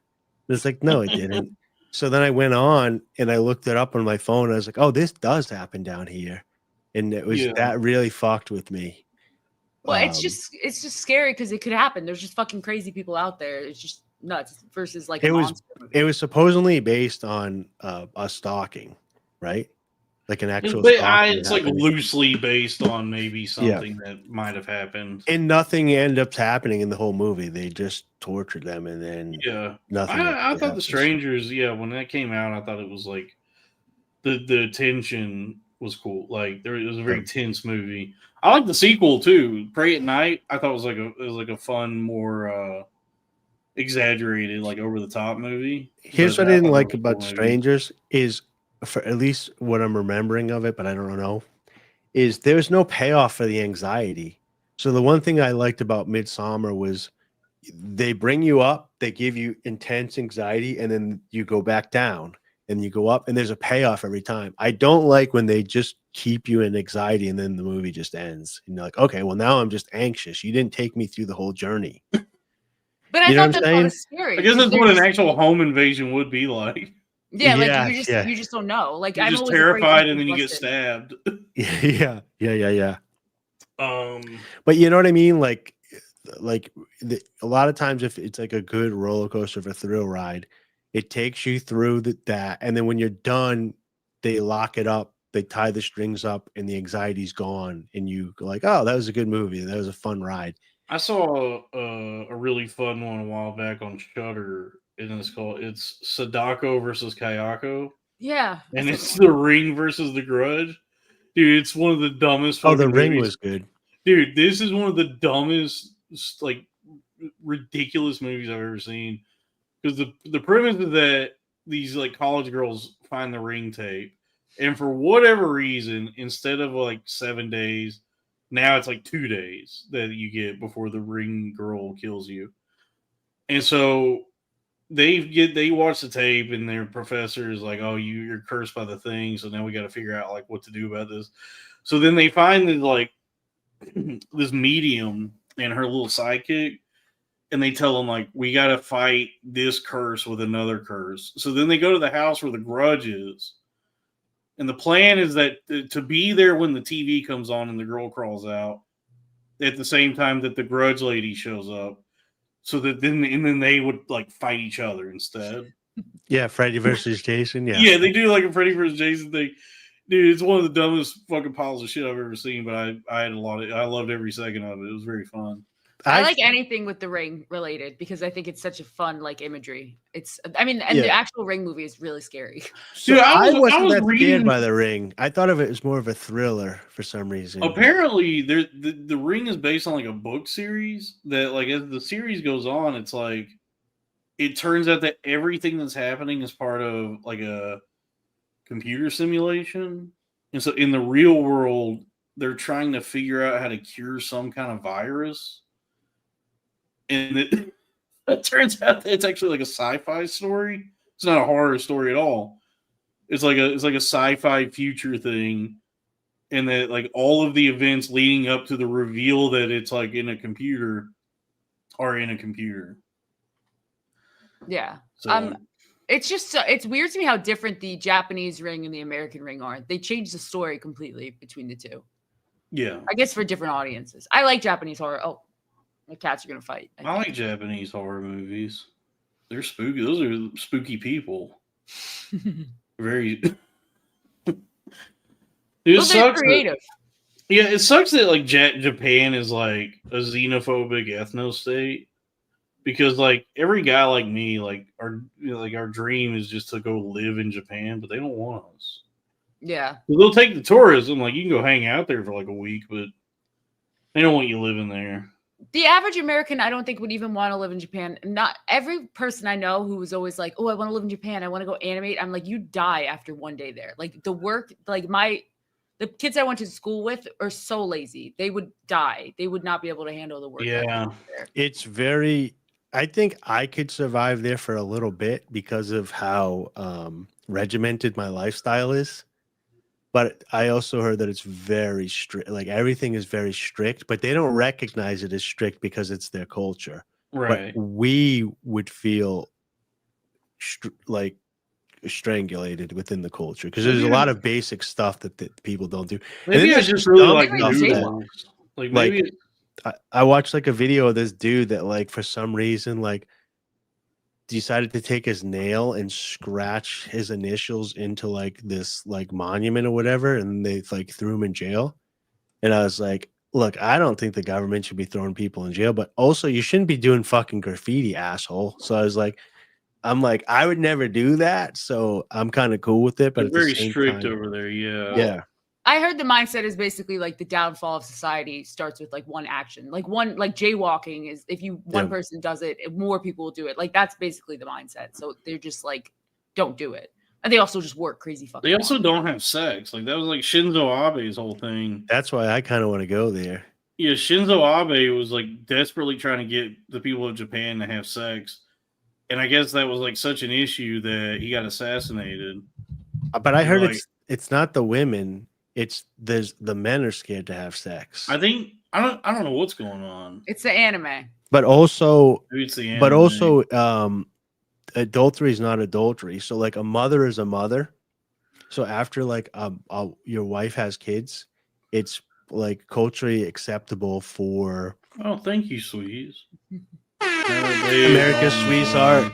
America's sweetheart, sweets. We were talking about you earlier and how you should have a cameo and tell everybody they're chill and they're cool. Dave, you say a lot of weird things about women. I don't know. Where is this going? No, so in Japan, this is it's not me. It's Japan. Like, so once the a lot of marriages, if they have the money, when the wife has the baby, they became the mother. It's acceptable for the man to go have sex with prostitutes that they pay for, but they're like girlfriend experiences, and the women prefer it, but they don't want them to have an affair where they have another emotional attachment. So it's a big part of the culture, from what I've seen. Yeah, I've seen the women say this in interviews. I've seen this. Yeah. They're like, as long as he's not actually with a girlfriend, like a prostitute is fine.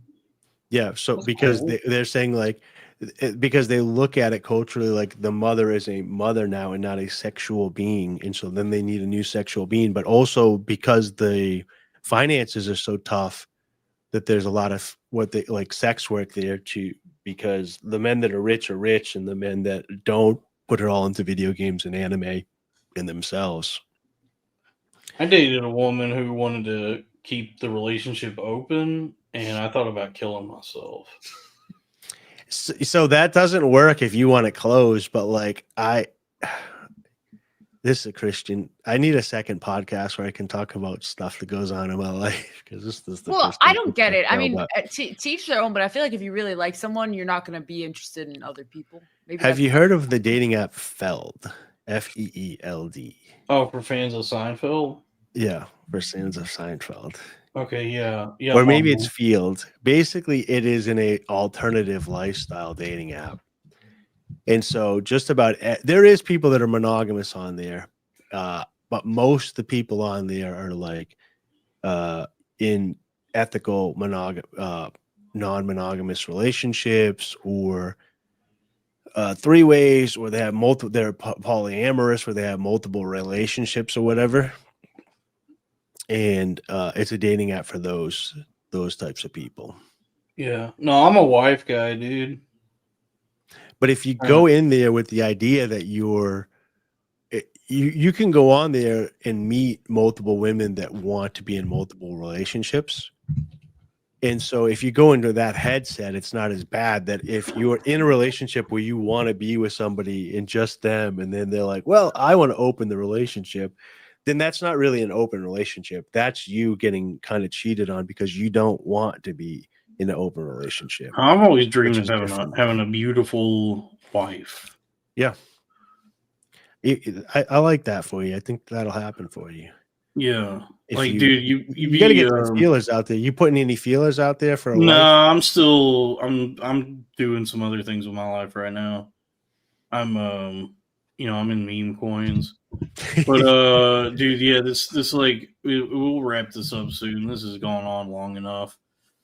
Show Steph a couple minutes of that video though, so she can see the butterface lady. Oh yeah. I mean, yeah, this most recent episode of Severance, they do like a flashback to when the main character, like his marriage with the lady, and it's like just showing how happy they are, like as a married couple. And I'm like, yeah, I can see why he's upset that she fucking died.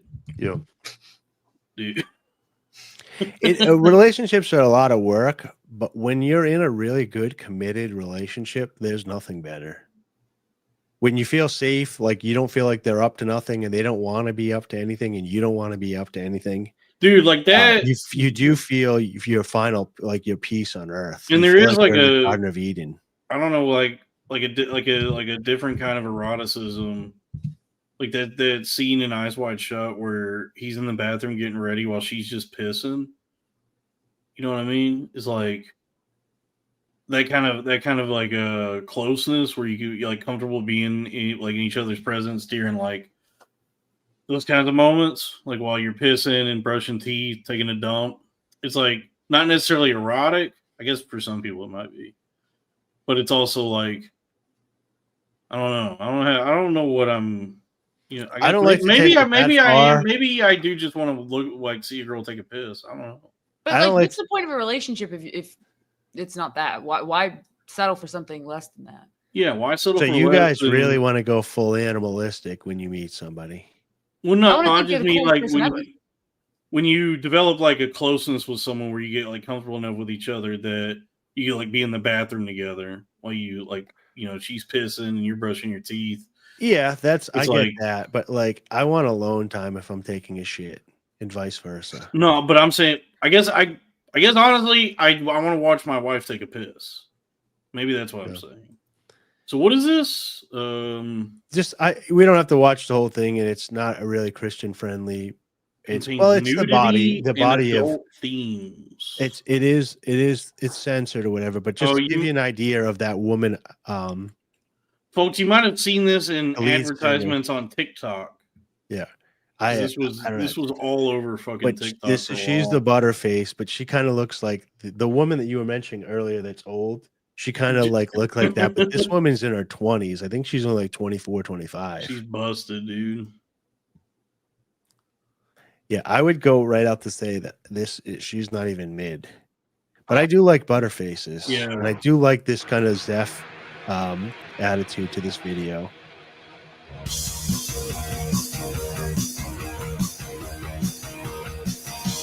that her? Yeah. I think she's pretty. She's like 23. She's not 45. But she just got a shit ton of makeup on. You know what? This goes back. I'll say this, going back to what I was saying earlier, it is kind of hot that she has fucked up teeth. She ain't got the veneers. She kept the teeth all fucking gray and yellow. I love a good butterface. Don't get me wrong. I think she's just wearing like drag makeup. I think if you take it off, she's a cute girl. I looked hard for a good photo of her. I could not find it. And I do find her attractive. I like a good butterface. Well, I think what's attractive about her is like the she's punk. The presence, like she's like a rock star. I like unique. I mean, I like that someone who doesn't have an Instagram face, like they didn't have a filter or fillers and. So you find Sam Hyde very attractive then? I don't know anything about Sam Hyde. I said I wanted to be on Fish Tank as a joke, and everyone was like, "No, you don't. You shouldn't. Do not invite that." You like Sam Hyde? You want to be on Fish Tank? They were like, if you were on Fish Tank, meth before the show, right? You were doing crystal meth before. You don't want methamphetamines for a woman. You do not want to invite any of that in your life. You don't want to be a part of that. You don't want to know who Sam Hyde is. Sam Hyde makes me look very mild mannered.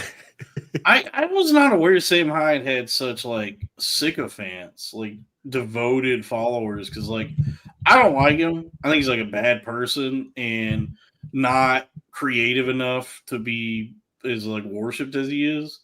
To be celebrated, like I mean, there's some MDE sketches that I think are funny, but ultimately, like everything he's ever done has been extremely mean spirited. So I don't know if he's about iDubbbz. I always thought iDubbbz was mean. Oh, this is like a Ring versus the Grudge situation because Sam Hyde and iDubbbz had like this like saga where they were both like doing documentaries of each other. Where it was like this weird thing they had like a beef.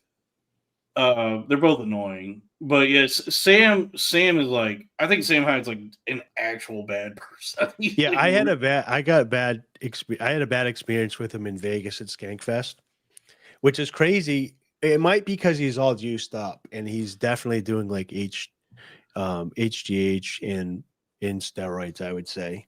Yeah, anabolic steroids, not just like TRT. But I had met him prior to that, like back when he was just like artsy, like at RISD or whatever. And he just kind of seemed like a weirdo. But when I ran into him at Vegas, and maybe he just didn't want to be bothered, he was like he seemed larger than life in Vegas at Skankfest. He was with a woman that was much too attractive for him. And he was like walking to the pizza restaurant that I was just coming from. And all I said was, "Hey, Sam, what's up?" and he just was like, "Don't fucking bother me right now," and just kept walking. And I was like, "All right, you're an asshole." Yeah. Like, No, dude, there were like people got pissed off at me. Like he has like such a devoted following because I saw like some clip popped up on TikTok where it was a Connor O'Malley on Seth Meyers, and like the first comment was somebody said this guy's like a watered down Sam Hyde for normies, and so like I threw that up on Twitter and was like, do the fans of Sam Hyde think that they're like in on some joke that the rest of us aren't getting? Because like I get it, it just sucks. Like Connor O'Malley's like an actual genius. Sam Hyde is just like a fucking malevolent imp. I also think that most of his fans are like the people that are on Fish Tank. They're the lol cows that he's abusing. I mean, the Fish Tank is like a really disturbing. Have you ever watched a live stream of Sam?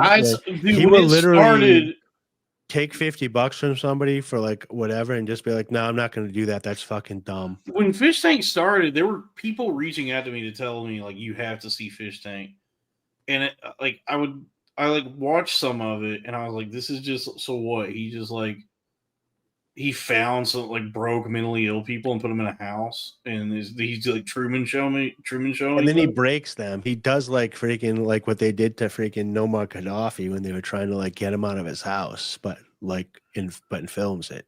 Yeah, I thought I was confused. I thought it was gonna be more like a Jackass, like everyone's kind of in on it, and then when I saw it was like torturing these people, like and everyone making fun of them, and I was like, "What the fuck is this?" No, he is exploiting the impoverished and mentally ill. Yeah. There's nothing about there's nothing about it that it's like Howard Stern, but they're not being nice to Beetlejuice. Yeah, and it's not doing anything to better the lives of any of these people. Like I think at the end of it they get like a few $1,000s, maybe. It's really disturbing and ultimately like mean spirited. Yeah. And not being done in like in service of anything other than just like exploiting people. I'm really surprised. So maybe maybe I am detached from things or whatever.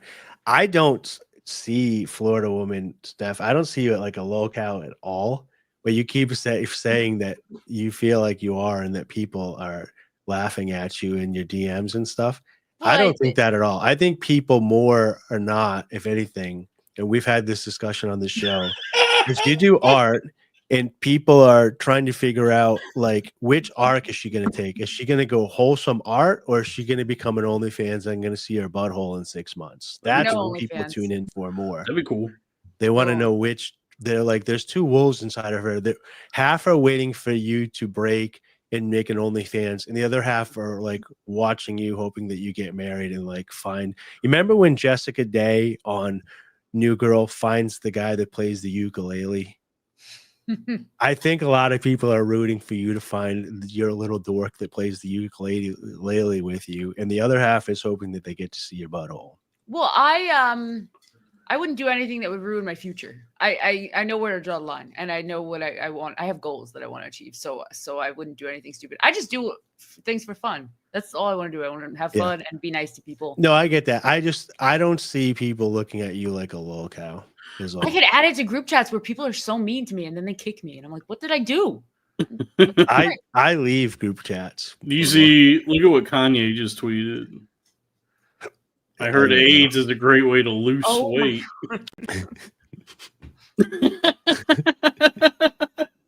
What is it? Wait, what is this? I can't even. He's got to be talking about something. Wait a second. Is this like a new Elon? Explain this post. Oh, Jesus.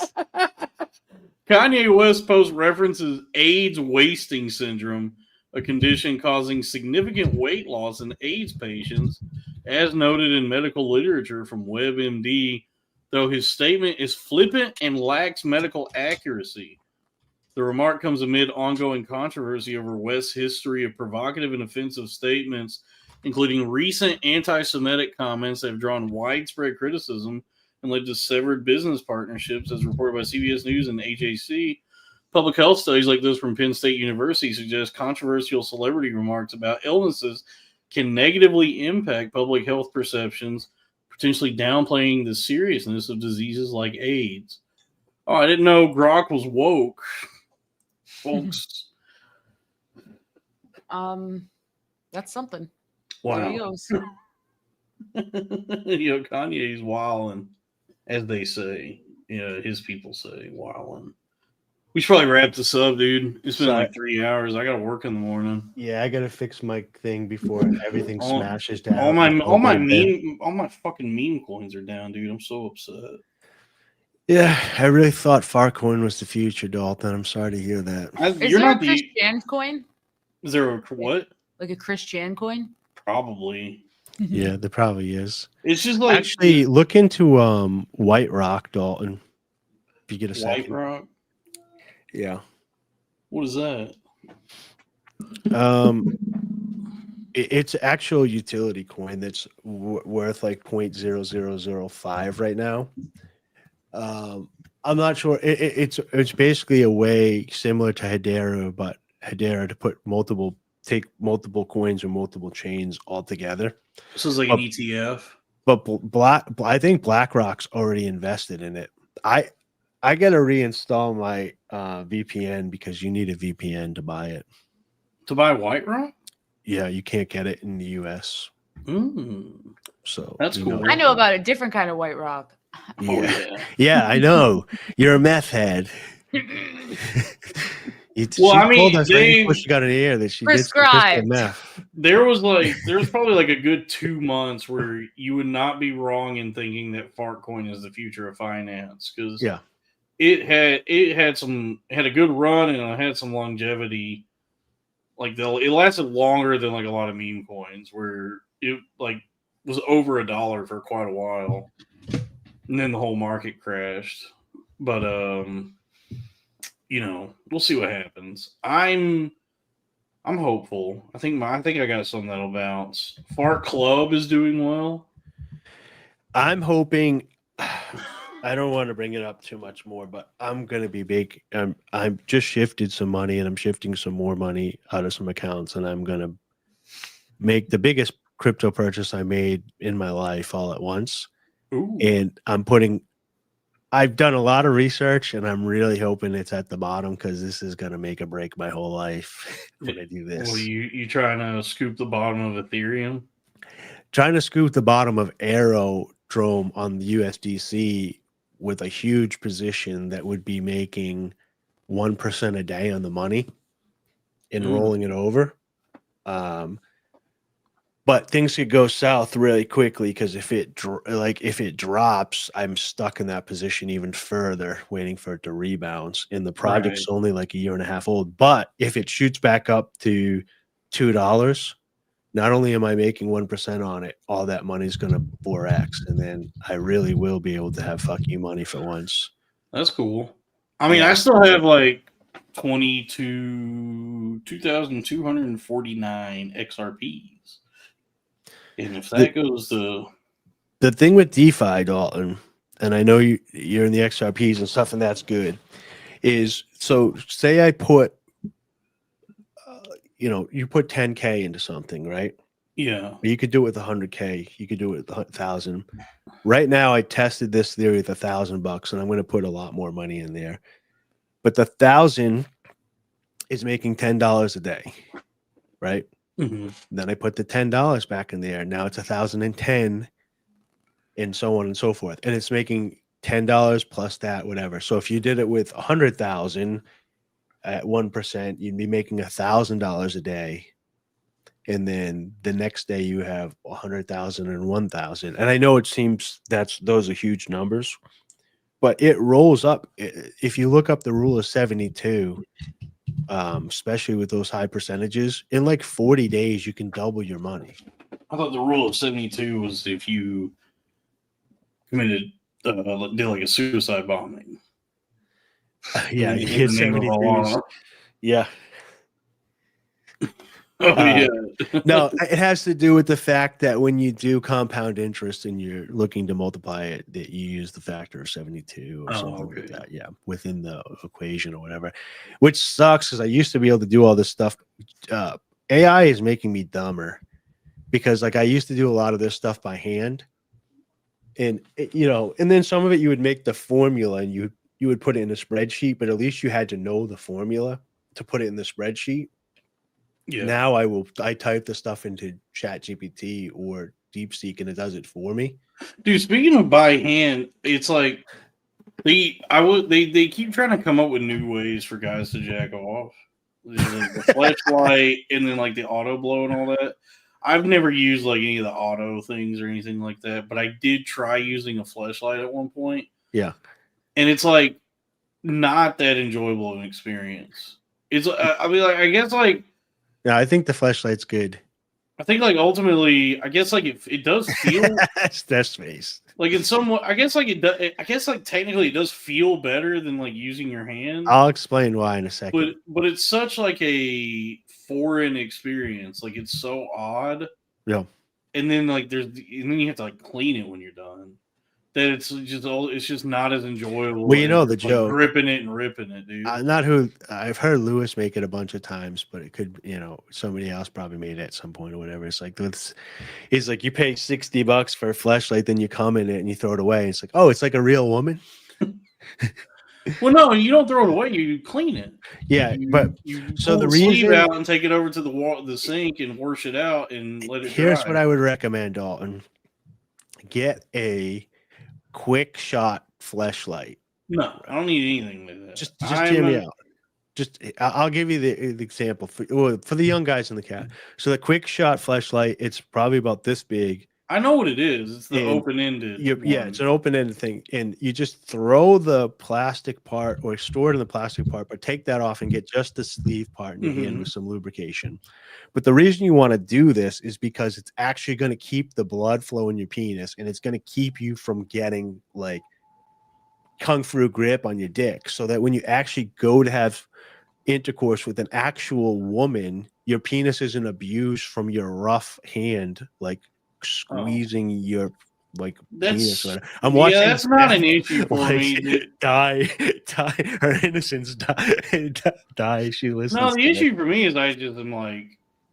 It's the same thing as the woman. If she's using the Hitachi wand and go like on number 10, like she's damaging the nerve endings that need to be rebuilt so that she can actually enjoy intercourse with a man. I don't think it's not an issue of sensitivity or anything like that. It's more just like an issue, like being uncomfortable with like actual intimacy, like the thought of, oh, like someone likes me enough that she wants to have sex with me.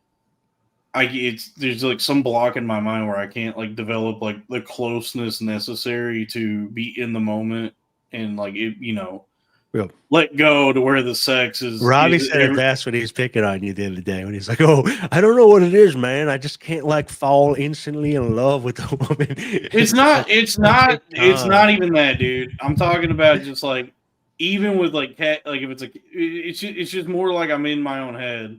Yeah, like, no, I get that. Like if I am like jacking off, I can go from soft to bust in a matter of minutes. Yeah, you know what I mean. Whereas like with an actual woman, I actually will struggle to. I can maintain.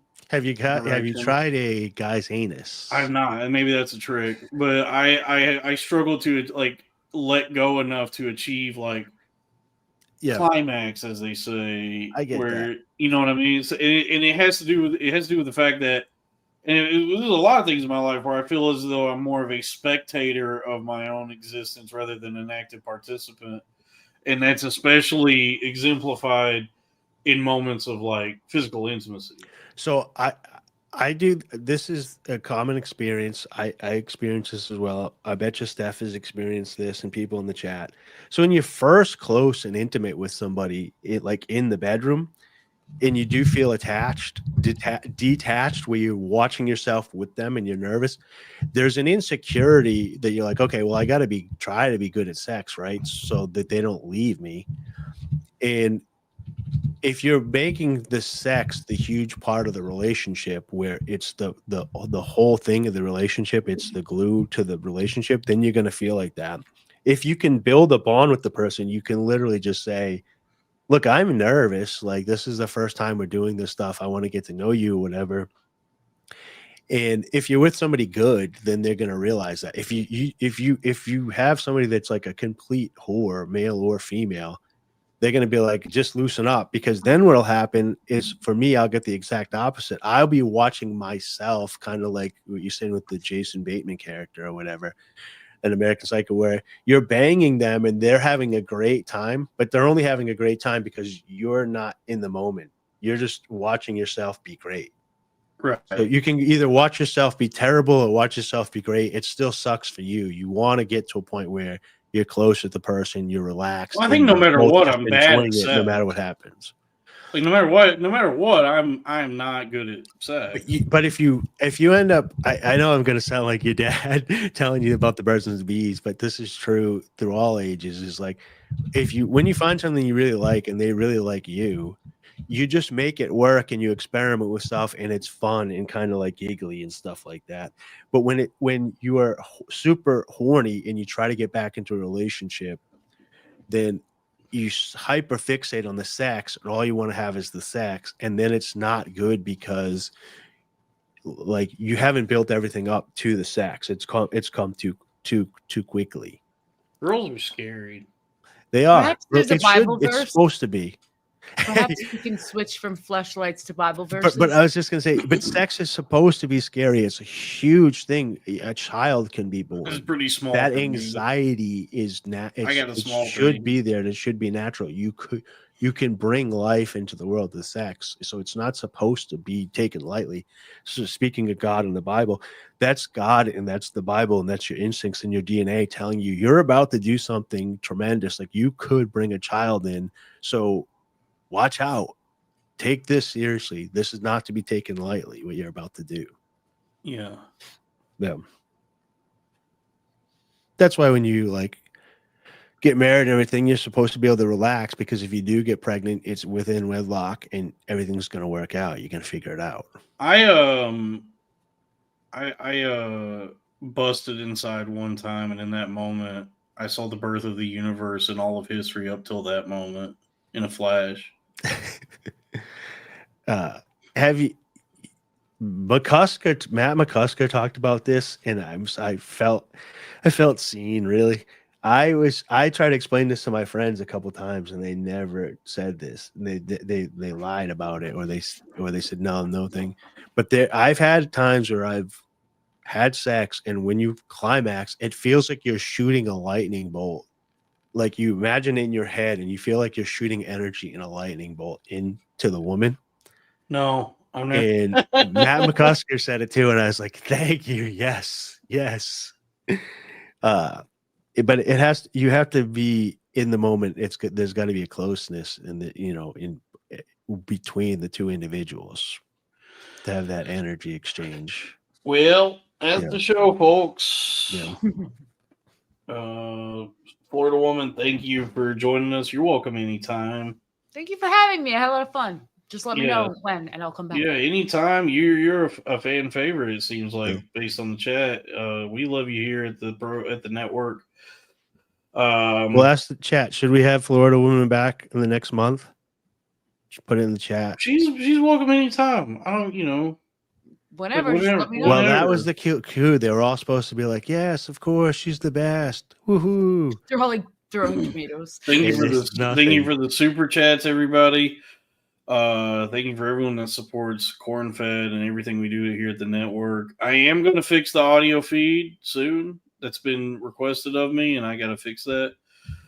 It's the busy season at my job. I mean, the phone is ringing off the hook, and I just, it's tough to go through and edit, produce a podcast also.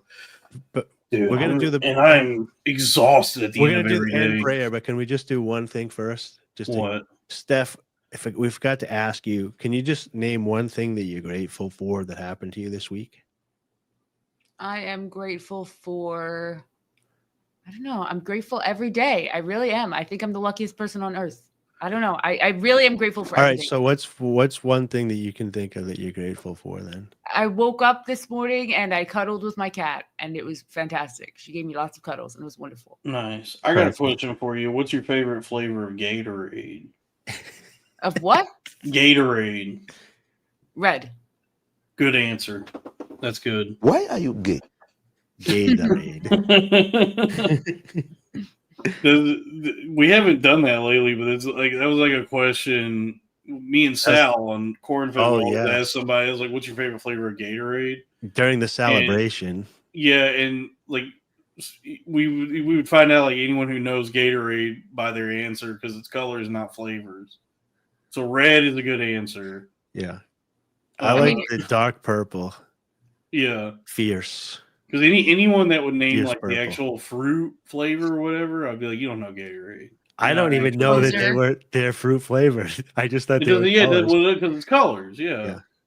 Can you answer me this? Is we got any scientists that watch? When I drink the fierce grape, which I don't do that often anymore because I have a better electrolyte. That's purple. Yeah. True. Why is my poop green when I drink purple? Have you ever had this? Have you seen this? Have you seen this? I think just like the way your body the way you digest certain food dyes, maybe.